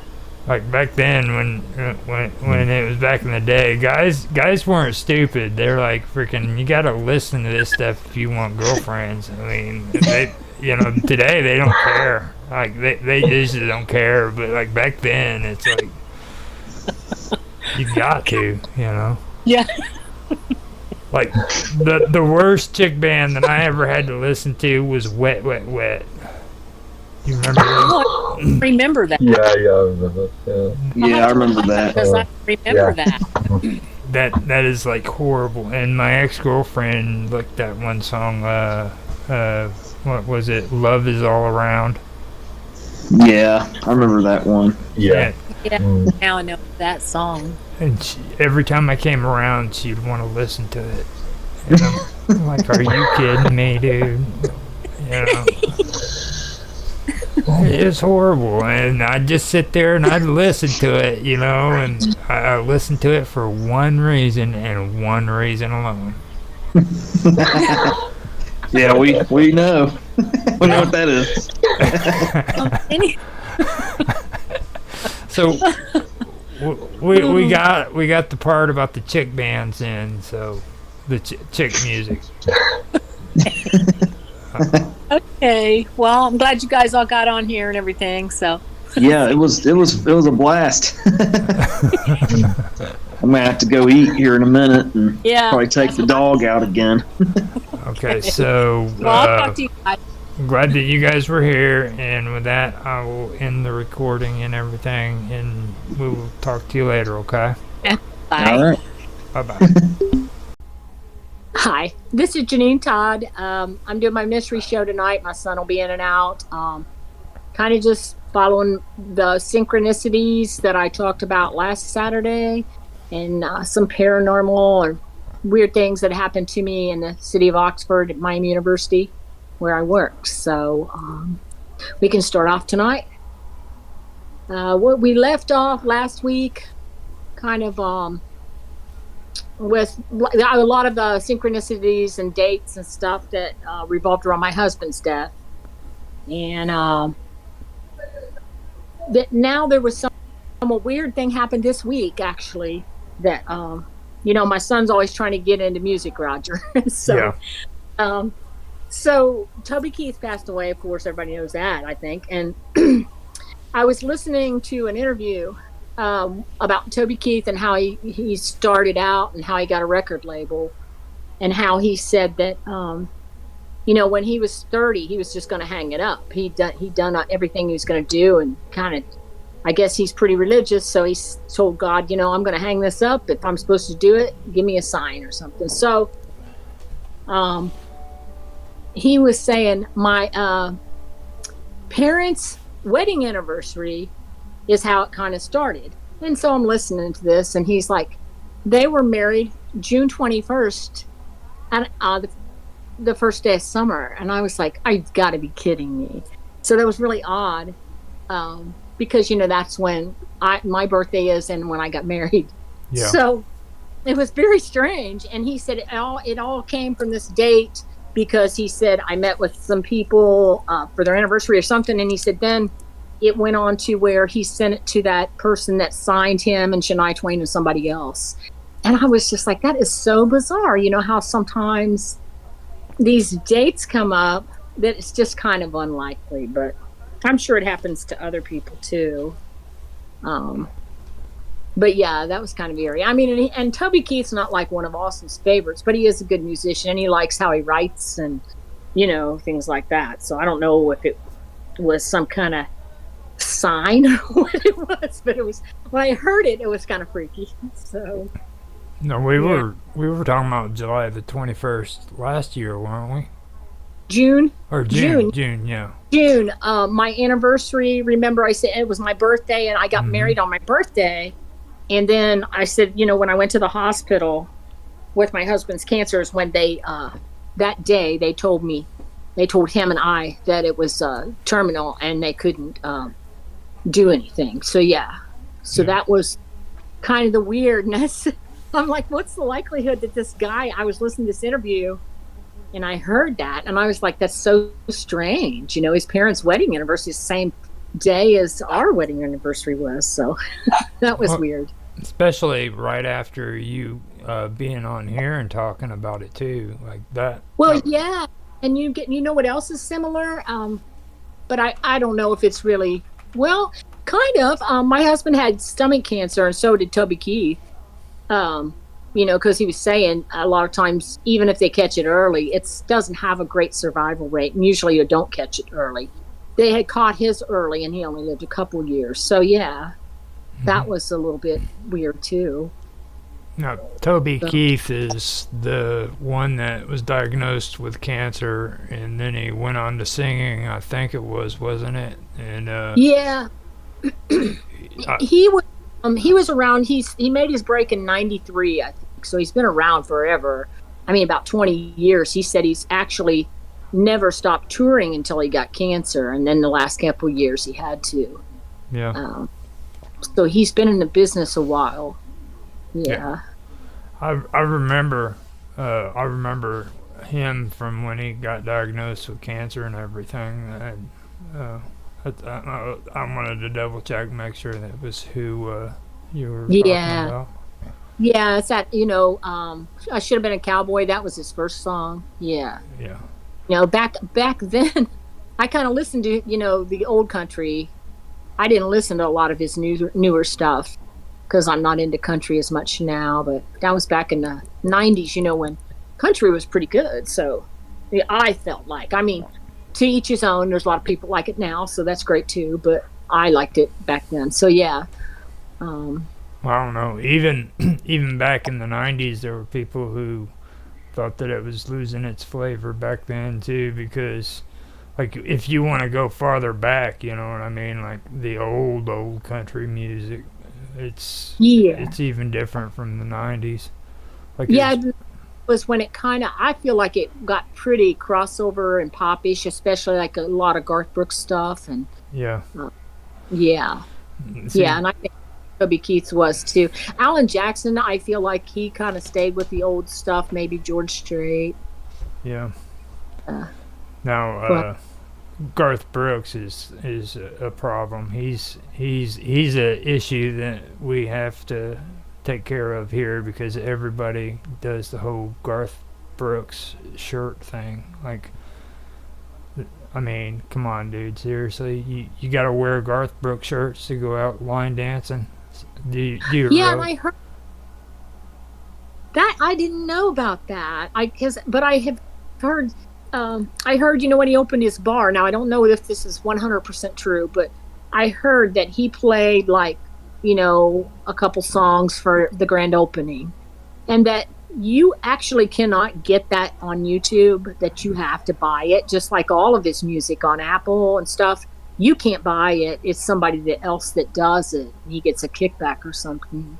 Yeah. So you buy it? I'm like, that's crazy. That's just to your bar. You just opened this bar. I don't know about him, but yeah. Like, wow. I used to really like him. And I always thought, because he was a good marketer, he marketed himself well. And actually, he took marketing in college, I believe. But it's like he lost that. He forgot who his audience was. He brought politics into it. He never want to do that. And he forgot how many people, what their political views were in country, too. So I'm like, I don't think that's a good idea, Garth. So, right. Well, it didn't dawn on me until freaking after last week's show, but I realized I got to be careful talking music with you, because I didn't realize you're a Doobie Brother fan. So, and I should have known, because you are from Ohio. So, Doobie Brothers, not really. Yeah. No, I actually liked Michael McDonald off by himself when he went on. He went on to do stuff by himself more, didn't he? Yeah, he did, but he was basically the Doobie Brothers. I mean, I'm sorry. Any way you look at it. I mean, it doesn't upset me if anybody says anything about it, because I wasn't a big Doobie Brother fan. Again, that was back when they just banged their, every time you turn on the radio, it was the Doobie Brothers and who else? The Hotel California. Those guys. Yeah. Hotel California. That was, oh my goodness. Now I'm John Henley and. Yeah, I should be ashamed of myself. I should know this. Yeah, I like that stuff, but I feel like I've always been a person that kind of goes off not so mainstream. I liked more Gordon Lightfoot or America, but I also think those people were talented too in their own right. I think they just, how they are. They would just play the same songs over and over sometimes. Well, that was the radio. That was the radio. I mean, they were monotonous about it, and it always went according to how much they got paid by the people pushing the music, So, right. If they got paid more money to play the Doobie Brothers, then you're going to hear the Doobie Brothers constantly over and over again. Yeah. But I'm real open-minded about music, because I like all different kinds, and that's kind of an individual thing. Like Austin and he gets so mad at me. I don't care for the Beatles, and we got, him and I agree on a lot of stuff, but he's like, I can't believe you don't like the Beatles. And I was like, not that I don't like them. I just feel like they were, recognized a lot more than they should have been for some stuff. Not everything. And I know they're good musicians, but it just depends on who you are. And, everybody has different memories with different songs and things too. So, but I just think music in general brings people together. So I always like it. Mm-hmm. Well, the Beatles, they brought the long hair. It's just like Yeah. Elvis Presley brought the hips being twisted, you know. And like back then, all these girls got all. I don't even know what the name for it is. They got all freaking feverish. Yeah. They got Well, feverish. Yeah. It's like you see those Right. old TV shows where the girls are screaming, you know what I mean, because they see a musician, and I'm like, I've never seen a girl scream like that in my entire life, you know. It's so I'm sorry. Yeah, I know. It's like it was a what do they call it? The craze or something or other. Elvis and how he got kicked off at Ed Sullivan and all that. Yeah. Um. Well, So that was. Ed But- Sullivan, to be honest, sucked. I mean, I've tried to watch old Ed Sullivan episodes, and there is nothing good about his show. You know what I mean? No. I've seen a lot of better freaking shows back during his time than his, and I mean, I don't understand why people made him out to like be an American icon and everything, because he wasn't. Well, I think it's because he did have a lot of musicians that were starting out, and it helped them. Yeah. And I'm maybe. I'm working on getting it. I'll be right back. And so, but I know there was like, you think about like Dick Clark and the countdowns and stuff like that. Those guys were pretty cool, but yeah. They didn't get even half as much recognition, though, you know, as... Oh, and he was just kind of a creepy guy. And then he was always mad, like he was mad at the Doors when they got on there, said they were too, promiscuous and all that. They were hippies. Yeah, they were. So yeah, we're going, I don't know, synchronicities. We talked a lot about that. I don't know. It's been so hectic today here that I hadn't really thought about some of the other things that have happened in my life. Well, I noticed one thing I did want to bring up to you, though.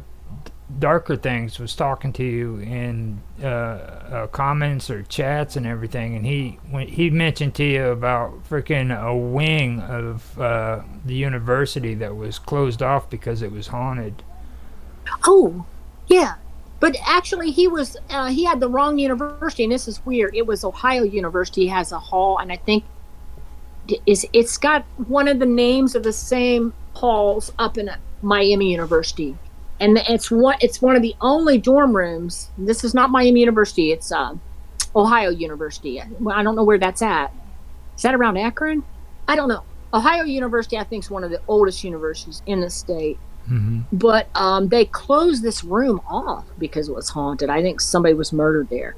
But yeah, I told him, I was like, that's not Miami University, but a lot of people seem to think it is because, for some reason, I think at one time Miami University was going to be named Ohio University or something.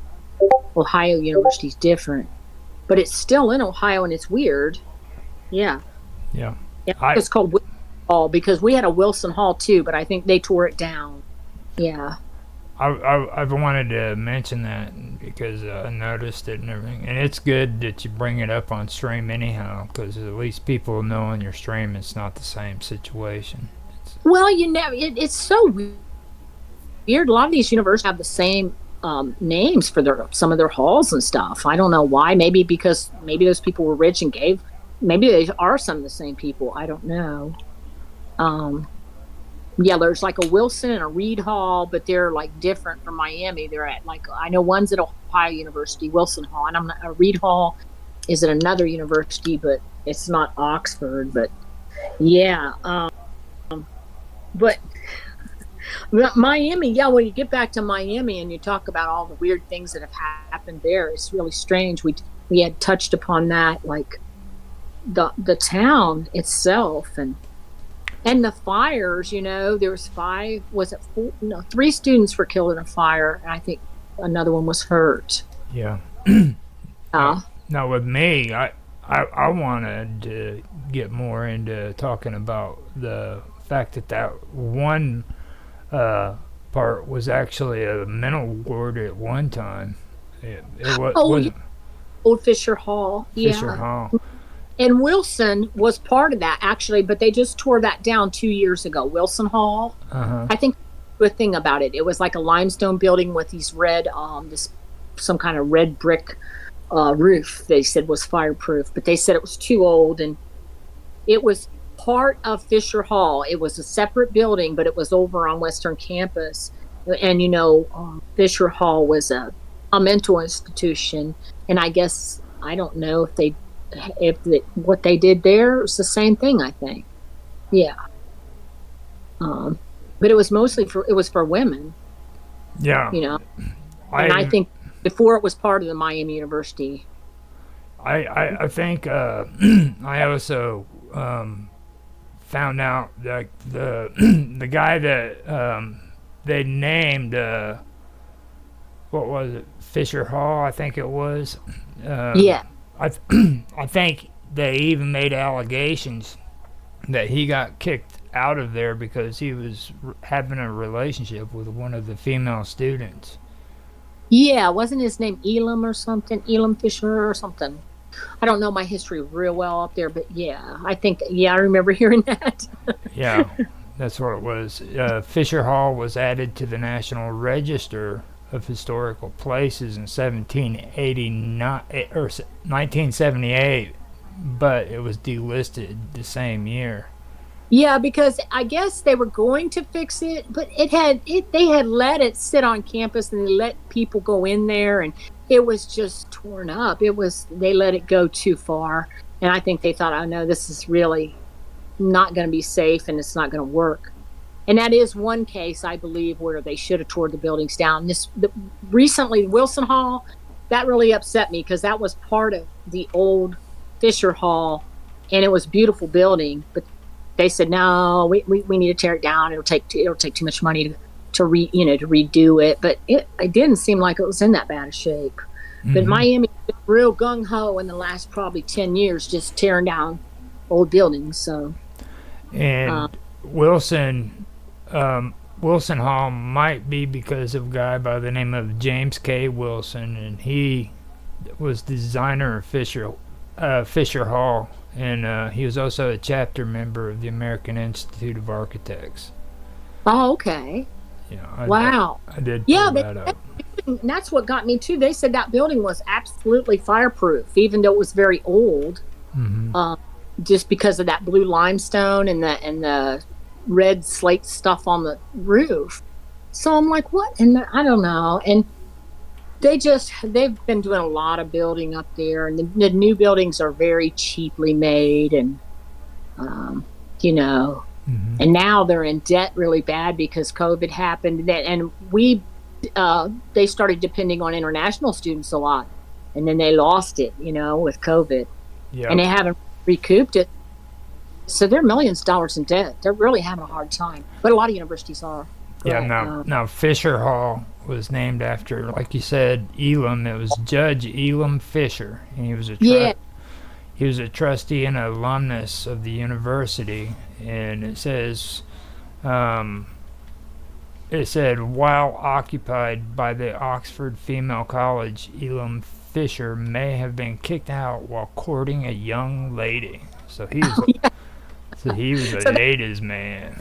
That was after it was an insane asylum, I guess. And then, there's a little building there now that's still, unless they tear it down, it's called Cook Field, part of Fisher Hall and Wilson. It was like, I think, where the doctor worked and stuff.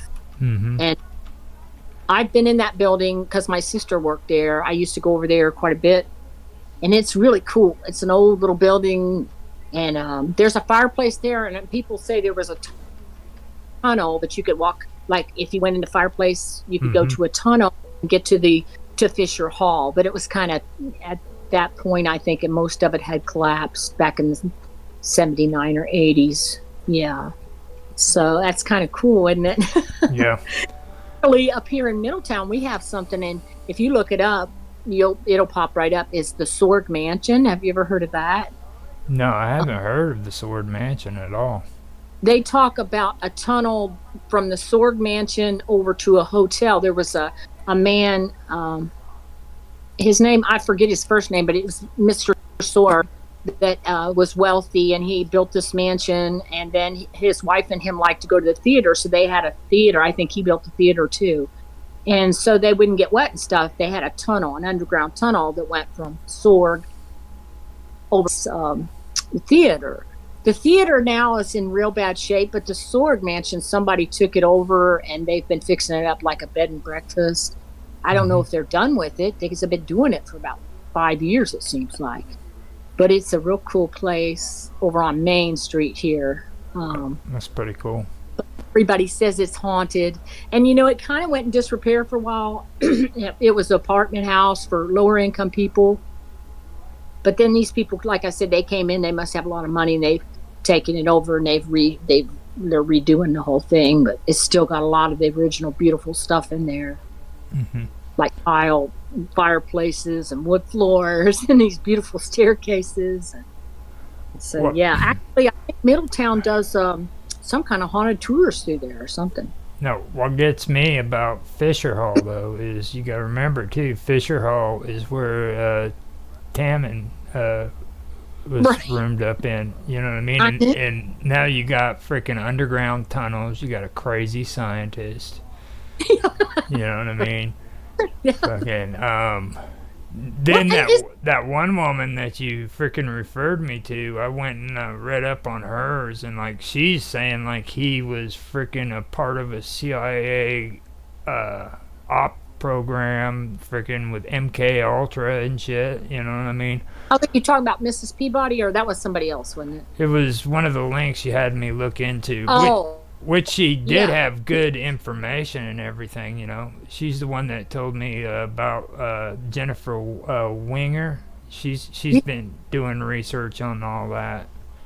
Oh, okay. And like, I don't know if you remember me telling you or not, but she took a tour of Fisher Hall, and the tour guy, her student guide who took her on the tour was convinced that the building was full of ghosts, and she also thought that they had something to do with frickin' Tammin disappeared, like he was spirited away by him and stuff, you know what I mean? So yeah, I thought I saw something about that, something about him being in a band in the Campus Owls, and they heard some kind of music that scared him, or I forget this now, but yeah, there's a lot of history there on that western campus. It's crazy. But yeah, Oxford in itself, it's a very secretive town. Like, the fire I told you about with the students, that's not really a secret because it's out there. But there was the fire chief that was killed from Hamilton when they had a fire uptown. A wall collapsed, and it's really hard to find anything about that. Now, even though it's back in the 70s, usually they'll have something on internet. I found it, like I said, on Facebook. I looked, and it popped up because some guy was a fire chief, or he was a fireman, and he had it on his page for some reason. So I got some information, but that's all I could find on it. Well, I'll tell you right now, since John's been hanging out and doing the stuff he's been doing with Michael Paul, I ain't got no problem with bringing it up. Now, about the other stuff I said before.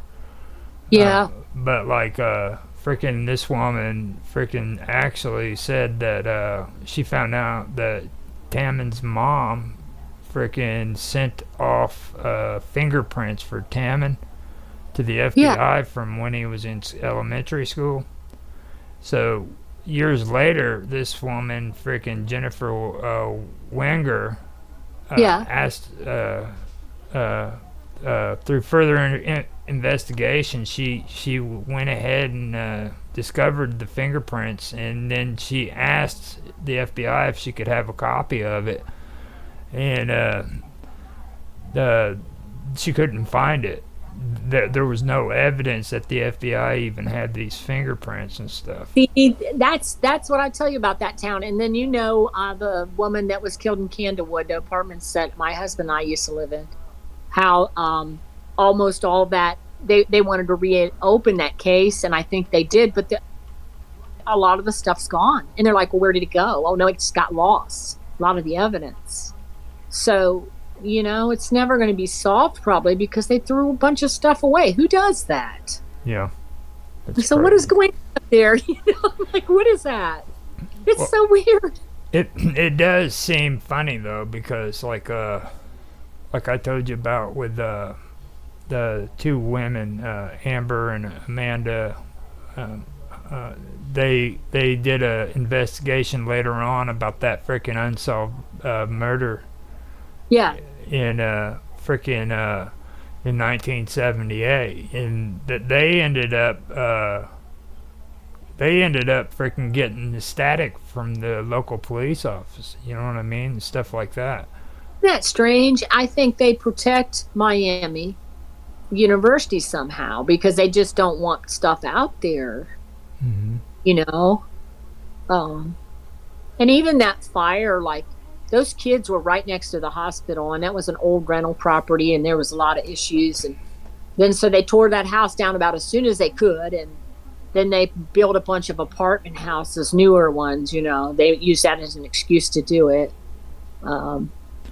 Do you think that maybe they also did some crazy MK Ultra experimentations and stuff there with the students? I wouldn't doubt it. I mean, I mean, I'm open to that. Yeah, I mean, it's just a strange town. Yeah, I could see that. Well, yeah. You do know, like, after they finally caught the Unabomber, they found out that frickin' when he was in college, he actually went in and participated in some of that stuff. Really? Yeah. Now, what is that actually? What do they do actually? I mean, I kind of know a little bit about it, but not a lot. Well, like, what I was taught that a lot of those consisted of was, like, they give you, like, frickin' first they'll do paperwork and they'll give you questionnaires. And they want to see what your response is. So you go in and you answer these questionnaires, and then usually they would have volunteers from college do it. You know what I mean? They'll go in, fill out these sheets, and then they would try to do some kind of freaking mind experiment that would alter your way of thinking so that later on they can give you the same test or alter the test in some little way and have you do it again. Okay. But so originally though, frickin' it was the frickin' military that had, without the soldiers knowing it, slipped them LSD in order to try to see what the effects would have on them. And one of them ended up jumping out of a frickin' building window because of it. Wow. Yeah. Now, I knew they were doing that. What was that where you could, you leave your body? And, that's, what do you call it? It's, I hear it all the time. Robot talks about it too. I should already have this memorized. Yeah, Austin would know right away, but and they were doing that for a little bit, and they actually said it worked. Whereas you could spy on somebody in another country because you can leave your body and do it. I'm not sure how it's done, but I do think it's possible.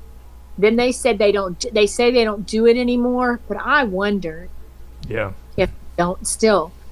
Because if it was working and in any way, I don't know why they would have stopped doing it. You know?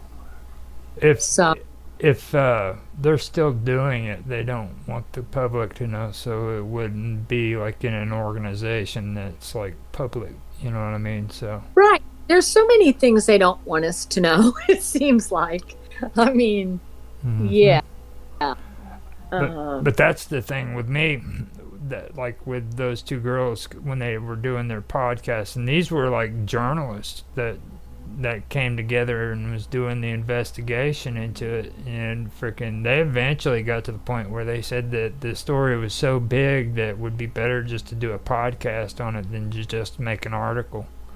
Wow. You know, what would be scary is if they were getting threatened. Like that.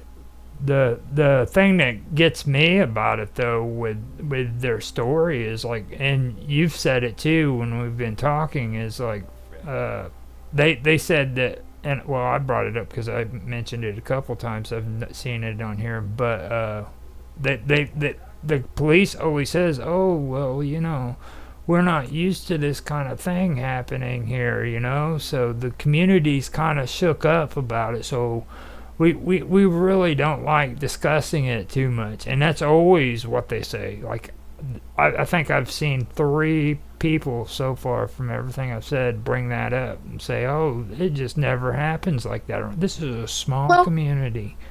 Well, and the same thing with the murders I was talking about with that Rhett Depew. That's probably one of the biggest. I mean, not the biggest, because there was a big one in Hamilton, like with 8 people.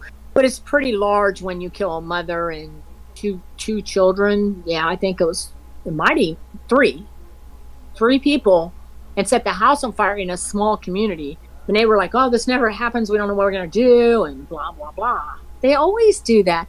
And even that fire where the chief was killed, they were like, "Oh, this never happens in Oxford. It's terrible. We lost one of our firemen today. He was saving the other fireman's life. He was trying to warn them, and the wall fell on him." But they act like.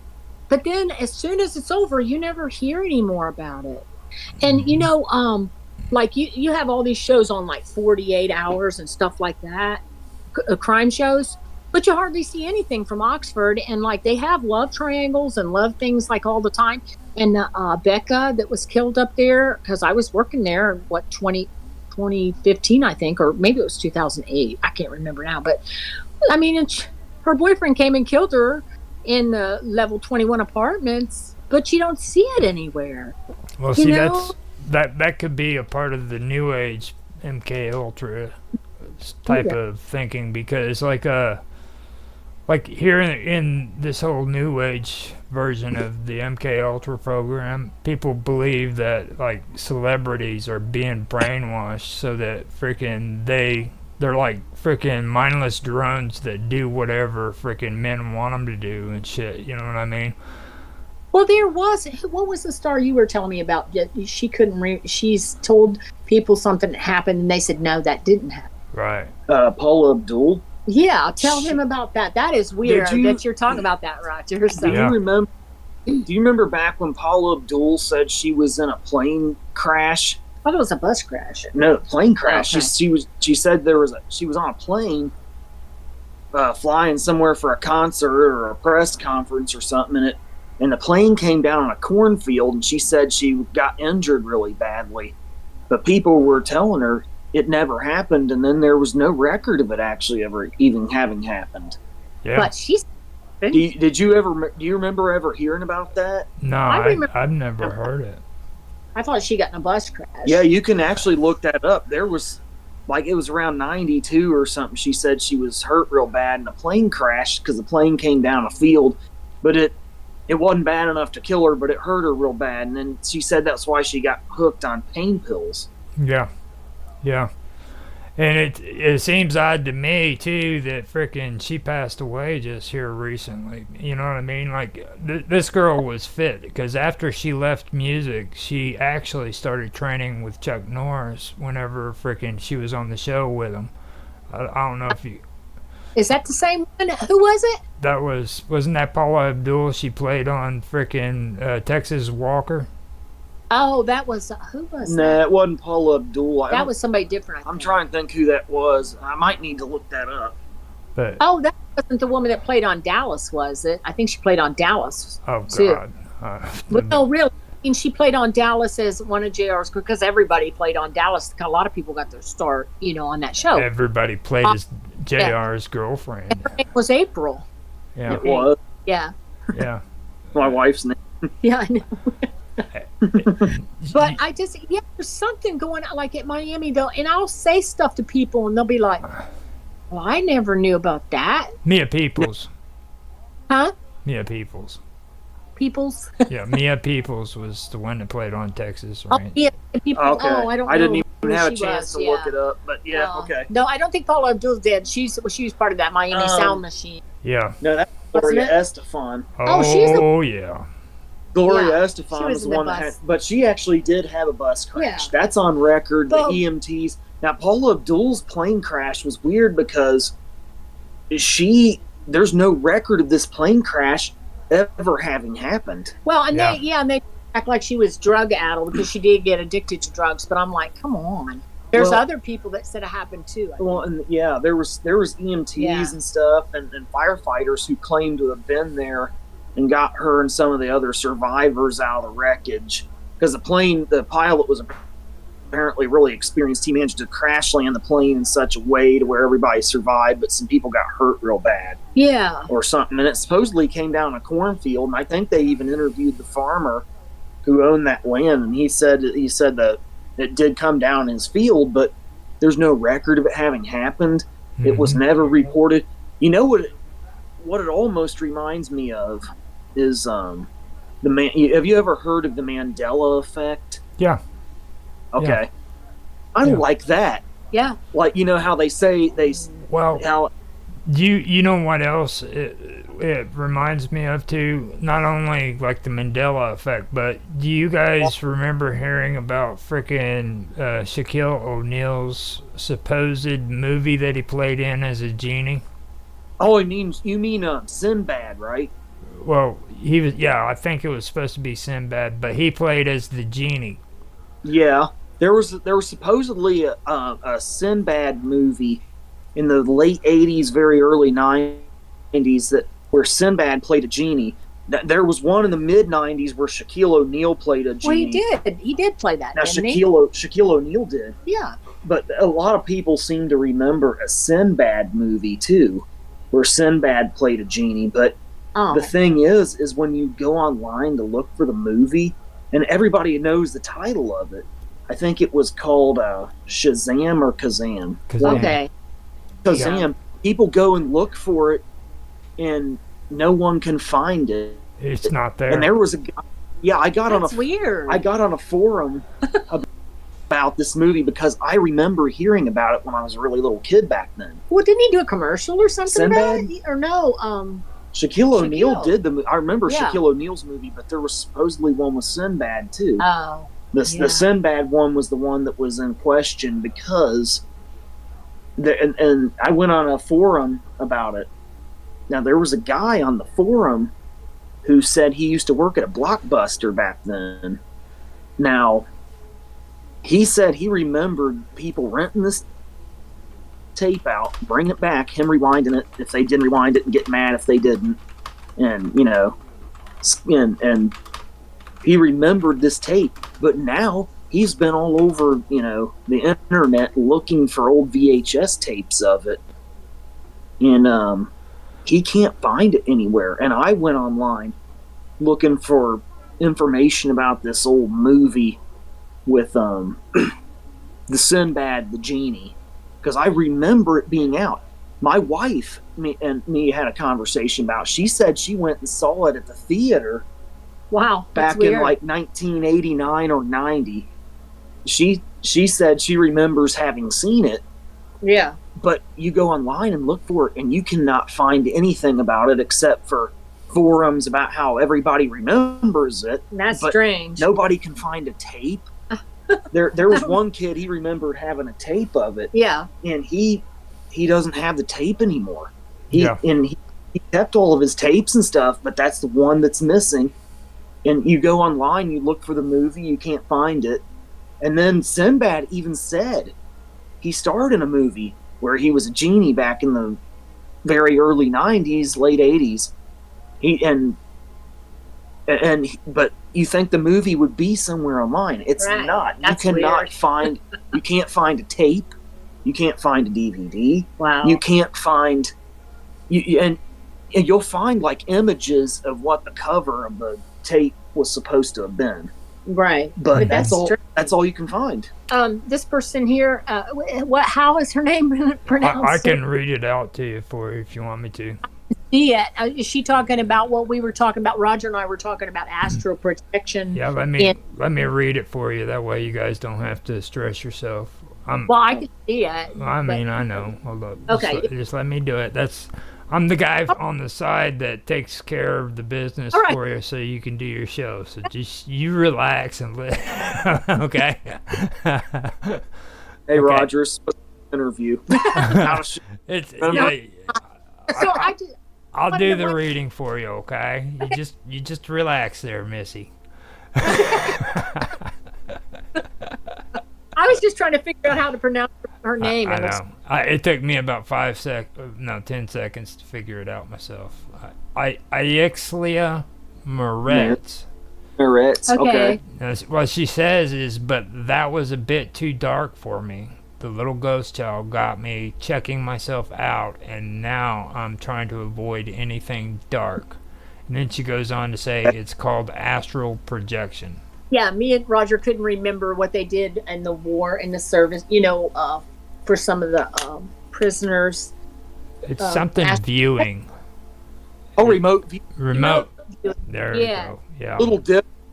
Astral projection, I think, is where your spiritual body leaves your physical and goes everywhere. But we were kind of talking about that too, weren't we, Roger? That's what she.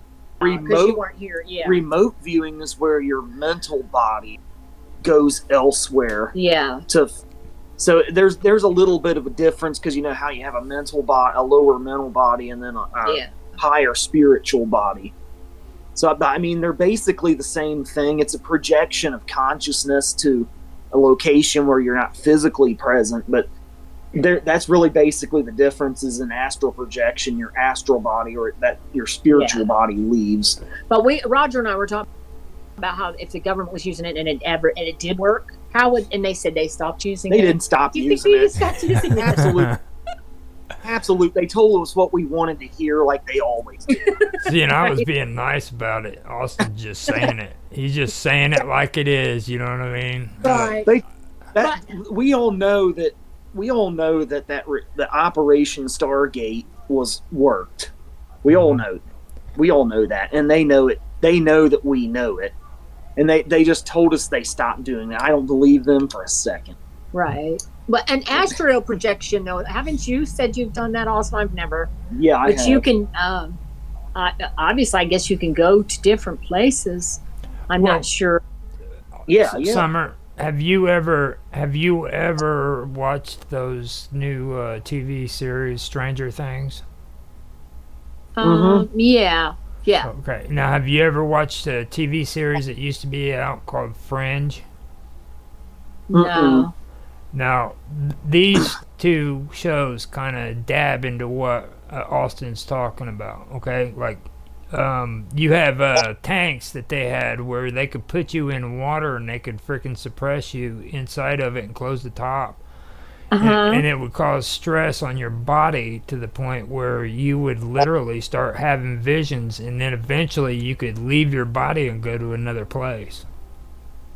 Well, that's almost like when a person's abused and they, like Sybil or something, where they have the multiple personalities because they can't handle all the abuse that's happening to them. Like that's like that almost, isn't it?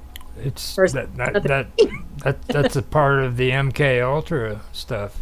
If you believe in all that, they mixed MK Ultra in with all these other projects, and eventually that's what they came. They were actually trying to do this in colleges and universities as experiments.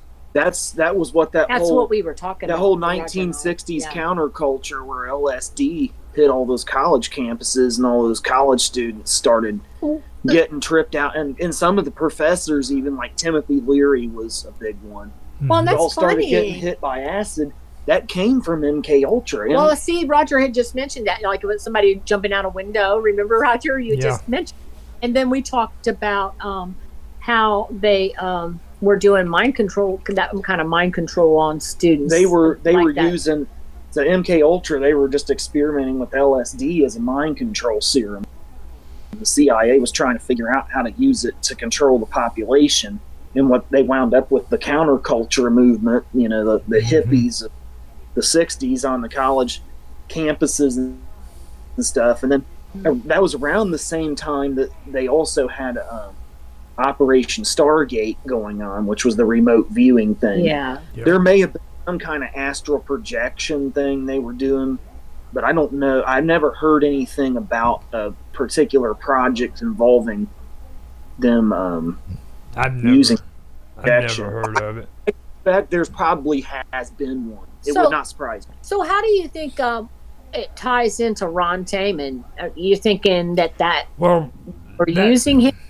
Here, that woman that you had me check out the link for, that when it comes to Taman, she, if you read through all of her stuff, she ends up like going on a series of blog posts and everything, and eventually she starts talking about how he was a part of the freaking CIA, and he staged his disappearance. I think that because he got his blood type, and that that guy at the morgue said that the coroner said he's never had anybody do that. It sounds like they were staging his disappearance. Yeah. Now, like on an interesting side note, speaking of that, my uncle Butch, your brother, when he was in the Navy during Vietnam, he got an offer for the CIA. Me and my cousin were talking about this years ago. He got, and the CIA doesn't just give offers to just anybody. Well, if he had accepted his offer to join the CIA, Grandma and Grandpa would have probably gotten a letter saying he went missing in action or something like that. Because crazy. You think about a lot of the men who went missing in action and all the wars we fought and stuff. Some of them were probably just recruited by the CIA, and they staged their disappearances, right? And then wrote their families and said, so and so, we regret to inform you your son is missing. Well, I wonder what it was about Ron Taman that they would have picked. Well, let me throw a couple names at you, Summer, and see if they ring out to you since you work there at Oxford. Okay. Does the name St. Clair Schweitzer mean anything to you? No, I think I've heard that one. Okay. How about Dorothy Craig? That sounds familiar, but I don't know exactly. Dorothy Craig might. Who are they? Are they like something with Fisher Hall? It's involved with Taman. It's involved with Fisher Hall. Okay. And all of it. Just some of the stuff that I pulled together. What about Reuben B. Robertson Jr.?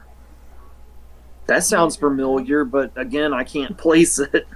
I know Fisher Hall was like that mental institution, and there was Dr. Cook, all before Miami actually purchased it, I believe. Yeah, they actually ended up giving it to the university right after the institution was shut down. Yeah. And there was claims that he was actually could have been a part of the research into MK Ultra and stuff like that. And there's actually scientific papers that are out showing that he was into psychology and stuff. And you need to look a little bit of that up. Look into that a little bit. I just figure, like I looked at, the students that were just murdered, the 4 students in Idaho? Yeah, I think a couple years ago now. Yeah, it's Moscow, wasn't it? Moscow, Idaho. The parents were really upset because they already tore the home down that they were murdered, the rental place, because they just didn't want any bad memories. Said it was traumatizing the kids on campus. So I do think a lot of universities cover up stuff. Yeah. So I've always felt that at Miami. They always do. But there's some stuff that just totally disappears, or they act like you always say, Roger, the police, we just don't know how to handle much up here. Yeah, the small police department just can't deal with this. And hardly any of the new students that came in knew that Becca had been killed by her boyfriend at level 21. So some of them were probably living in that apartment. That was like how they wanted to tear that elementary school in Texas down where that shooting happened, Uvalde. Yeah. Remember, not just long after that happened, the federal government was, we got to tear that building down. Okay, why? Yeah. So Why do you want to tear that building down so bad? What do you? Right. It's a scene of an investigation where a mass shooting just happened. Why do you want to tear that building down so bad? And you know what's scary to me? I was watching the Moscow, Idaho thing, or Iowa thing. And one of the girls' dads said, he said, I'm scared because he said, I'm not sure the man they have is the person that did it. Or if he did do it, how did he do it alone? He killed 4 people in like 10 minutes, it seems like. And he said, they don't have a lot of evidence. And he said, I know that they're in a hurry to say that the case is solved. And he said, if it's him, I want him to be guilty. But he said, I don't trust anybody now. He said they tore the apartment down. They tore the house down. And he said, I don't think when I watched it, I don't think they have enough evidence on that guy. And he might escape. All they have is like some kind of, I think there was one little drop of blood or something, and that's all they have. And there was people in and out of that house a lot, and they don't really have much else. So I'm like, it is pretty flimsy. No, I've got 2 more names to run by you, and I'm pretty sure you might know this one. Okay, who is Mary Moore Dabney Thompson? Oh, is that somebody from Western Campus, right? It's from the university. It sounds like it might have been Ox College, but I don't know. All right. How about Elizabeth Andes? Andes. Those both sound familiar, but... Okay. Now I'm going to leave it at that. Now, I found that information that I was wanting to tell you about with the hospital. Now, the Oxford Retreat Hospital is what it was called, and it was built in 1924. Yeah. And it was for the mentally ill. Yeah, and you know, it was women, so their husbands, I think, could just sign them in back then. Before being leased to Miami University in 1936. Yeah. Okay. Now, Fisher Hall and Wilson Hall were both a part of the Oxford Retreat Hospital. Right. Wilson was formerly called the Pines, and that had the Cumler Chapel, I guess. Oh, Cumler Chapel, which is right over there by Peabody on Western. Yeah, I know where that's at. Yeah. Now, they said that there was a legend connected to that, and it was dubbed the Organist and the Maniac. Oh. Yeah, it was weird when I looked up Cumler Chapel. I couldn't find much on it. It's mentioned in one PDF that I could find, and it was about the mentally ill, and they were talking about hospitals all across the country and how they were being shut down. And this is the only place where freaking that hospital was mentioned on the entire internet. And well, you know what's scary back then is like women didn't have any rights, so they would, like men, they get tired of their wives, and if they had wealth, they just say, you know, she's insane, she's going through a midlife crisis, she's insane. They put her in an insane asylum, and then they get a new wife. Well, that was like the easy way out. Like men had it easy back then. Like they didn't, you know what I mean? They didn't have to actually listen to their women. They just say they're crazy and put them in an insane asylum. You know. And their husbands were tired of them. They were going through midlife crisis or menopause, and they're like, "Well, I want to find a new wife." So they put them in those institutions, and there probably wasn't nothing wrong with them at all. Yeah. And you know, those places weren't good places to be for women. Yeah. At all. It was horrible. Freaking. I mean, because like you hear all the stories about the freaking sedatives and shit that they used to take because of migraine headaches, being a housewife and stuff like that. And then like when they finally flip out, they put them out to freaking pasture at the crazy house. You know what I mean? Right. And they, and they give them the lobotomies. They were doing that. They did that with one of the Kennedy daughters, didn't they? Yeah, and she was never right. What was the name? What was the name of that one woman? She was an actress, and they did that to her, and she was like really beautiful. And back then, they freaking said that she was like Marilyn Monroe beautiful. You know what I mean? Yeah. but she was weird, and just because she didn't fit in, they put her in a insane asylum and gave her a lobotomy. Oh my God. Yeah, they created a lot of vegetables doing that. Well, too. and you know what they used to do, the kids that were like just mildly retarded or like autistic but very intelligent and could, so you know, they could be in social life, and in today's world they're fine. They're different, but they would put them like rich families and stuff, or families would put them in their attics and hide them from people.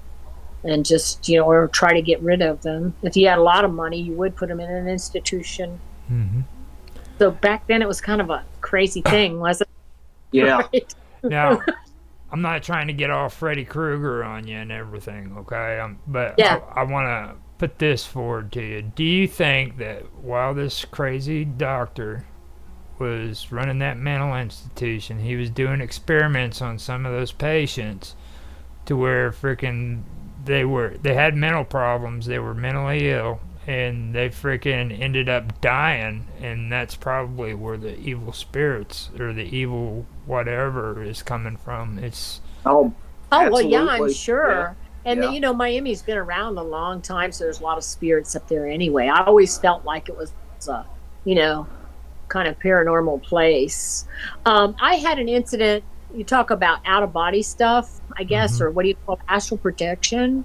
I don't really know if this is what it was. But I'm not a morning person, but so I thought I imagined it, but I don't think so now. One morning I was going to work, and I was really tired, and they were working on building outside, or the lawn and driveway outside of the building I worked at. And so I'm starting to walk into the building, and it smelled like kind of like they used like the horse manure or something. Mm-hmm. And as I was walking by it, it's like I went somewhere else. I swore that I was somewhere else, like back in another time. Yeah. It freaked me out because I was like, okay, I'm really kind of tired. But then it was like I went back to the 1900s. They were doing some work where they were hitting stuff with hammers and stuff. Mm-hmm. And I just think that all the sounds and the smells and stuff came together with something. And I was like, oh my God, I feel like I'm back in the 1900s, like on maybe a street where there's stuff like that going on or something. I don't know. And it was very quick, but it was very realistic. And I was like, that was so strange. It was so strange. So I don't know. It's not really astral projection, though. What do you call that? That's kind of time, like a time travel. That was kind of like a time slip. And I've never, this happened just probably in 2018. It hasn't been that long ago. No. And just freaked me out. You just reminded me of questions. I don't know if you noticed this, Austin, on the stream that you did for your mom, but Jackie left some questions for you in there, and she was wanting to know if when you were telling your story, did it start out because of a dream? When it which story was that? Was that the one where I was talking about World War I toppling? Yeah. Now was that a vision or was that a dream? It was visions. Okay. Yeah, I was awake when I had these images going through my head. Yes. Okay, that was a question that we both missed whenever we were doing it, because we weren't doing this cool freaking chat thing on the side. Like I didn't see the chat when I was doing that show. So I mean, if you want, you can like drop a link to me in Discord, and I'll go on there and read through whatever questions people ask me, and I'll answer them. I didn't notice it until like about 4 or 5 days ago, so I was like, I figured I'd ask you. I'll go into that chat if you give me like a link to it, and I'll answer some of the questions people asked me. All right. But yeah, it was that those were visions that I saw, and it was triggered by the smell of chlorine from that pool, which, like I said, was like smelled like chlorine gas they used in World War One. And that's pretty similar. Actually, I never even thought about that to what happened to me for a few moments there. Yeah. Just maybe But you the actually combination of everything. Like it's like horses when you put Well, they have bridles and stuff on them, and but just you, all the sounds. You actually went back to a different time period. I feel like I did. Yeah. It well, really, you kind of went back to a different time period too, there, Austin. I mean, Yeah, I World would say. War One. I mean, that's could be triggered like by the smells and the sounds and everything together. It's the right combination, right? Yeah. I think. So it's the right combination, and it just hits you, and that just takes you back. I mean, I mean, for me though, it wasn't like literally I stepped back in time to 1915. Though. Well, no, I mean, it wasn't for me either, but it felt like I wasn't where I would normally. It didn't feel like I was in the modern world. It didn't feel was just a you minute felt like ago. you were in like Yeah. you felt like you were in 1902, but Yeah, not it felt like I was on the 2018. street, and you watch those saloon things where there's people out there with the horses and the stuff. The and Wild West it days, was like yeah. just for or something was different. I don't know, but yeah, it sounds like that we really got to discuss too, like your guys' differences between emotions and your visions, because for me, like, that's something that always seems to stick out with both of you. Like, are you sensing emotions or are you freaking seeing visions? You know what I'm saying? Like, because there's two distinct differences there when it comes to this kind of stuff. You know what I mean? Because there's people who can sense emotions, and then there's people who you can have emotions. Don't get me wrong, but you're having a vision and it's actually showing you something. You know what I mean? So. Yeah. For me, it was just visions. I mean, but I was very interested in them. I mean, that I guess if you could say there was any emotion attached to it, it was just extreme interest in the time period and the significance of it, but not like emotions of the trauma of combat and war and all that. Mm-hmm. So now, one of you the other day mentioned the YMCA, and you said that you had a bad feeling. I think it wasn't it? When you was that you? It must have been you. I don't think I said anything. Oh, I mean, I didn't have a bad feeling per se, really. Mm. Actually, the images of all that World War I era stuff for me was very comforting and soothing. As hard as that might sound to believe, it was actually very comforting and soothing to me when I was a little kid. Yeah, I don't remember mentioning that myself. I didn't really get a bad feeling from the place. I mean, for me, it was just like I was with the spirits of those. Wait a minute, hold up. That was Michael Paul. Okay. That was Michael I was going to Paul. say, I never said.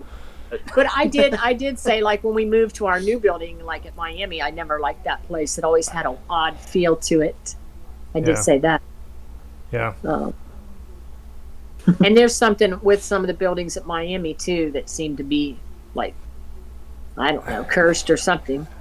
Well, I mean, that goes without saying.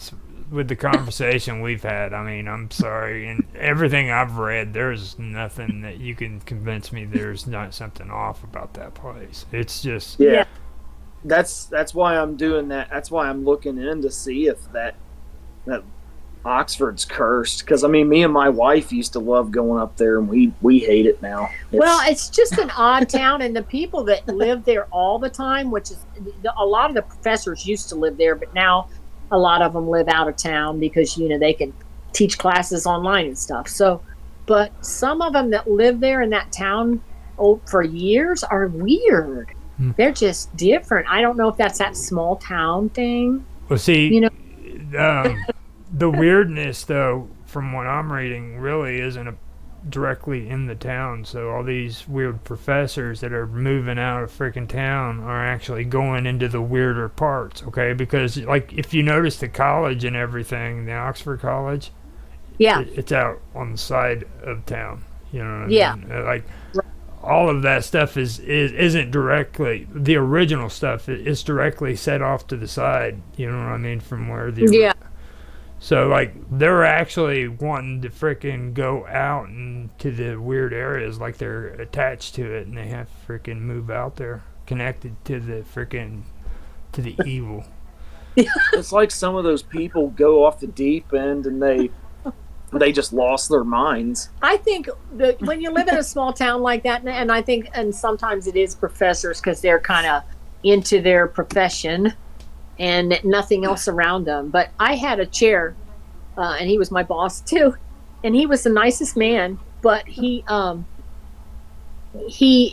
wife broke her arm, and he'd lived in Oxford for years. And there's like one Kroger store up there, and he's like, I've got to go. He came out and was talking to me. He said, I got to go grocery shopping, and he's like, where's the Kroger's at? I said, are you kidding me? I said, you've lived here like 20 years, Jim. What are you talking about? And he's like, I said, you're kidding, right? And he says, no, I've really never been to the Kroger's. And I was like, it's over by the Miami Credit Union. So it was weird. It's like, Disconnect. I guess that it's a disconnect. Yeah. So I don't know if that's paranormal. It's just maybe a small town. It's just a rich freaking a rich intellectual who freaking has never gone shopping for himself. You know what I mean? Like, well, actually, he was pretty down. He was one of our pretty down to earth. I'm sure he made pretty good money because he was a chair, but he wasn't one of the pretentious ones. He was really down to earth. So I was like kind of blown away by that. Yeah. But maybe it was his wife did a lot of that stuff, maybe too. So yeah. We've hit an hour and 5 minutes, man. Okay. Well, I'll see if Austin say anything else, and we'll get off. Oh yeah, my wife. She said thanks for helping her find that Witchboard movie again. I tell her it's a pleasure. I'll recommend the first one. I'll never recommend the second or the third one because they're nothing compared to the first one. Like, yeah, she said she looked up the other two and she just says no. Yeah, no. Can't do it. I don't. If she started to watch them, I don't even think she got through the first 15 minutes before she said no. Oh no, you can tell like they're not like the first one, like because she actually spent a few years looking for that movie for me and her to watch every Halloween, but she thought the movie was called Ouija.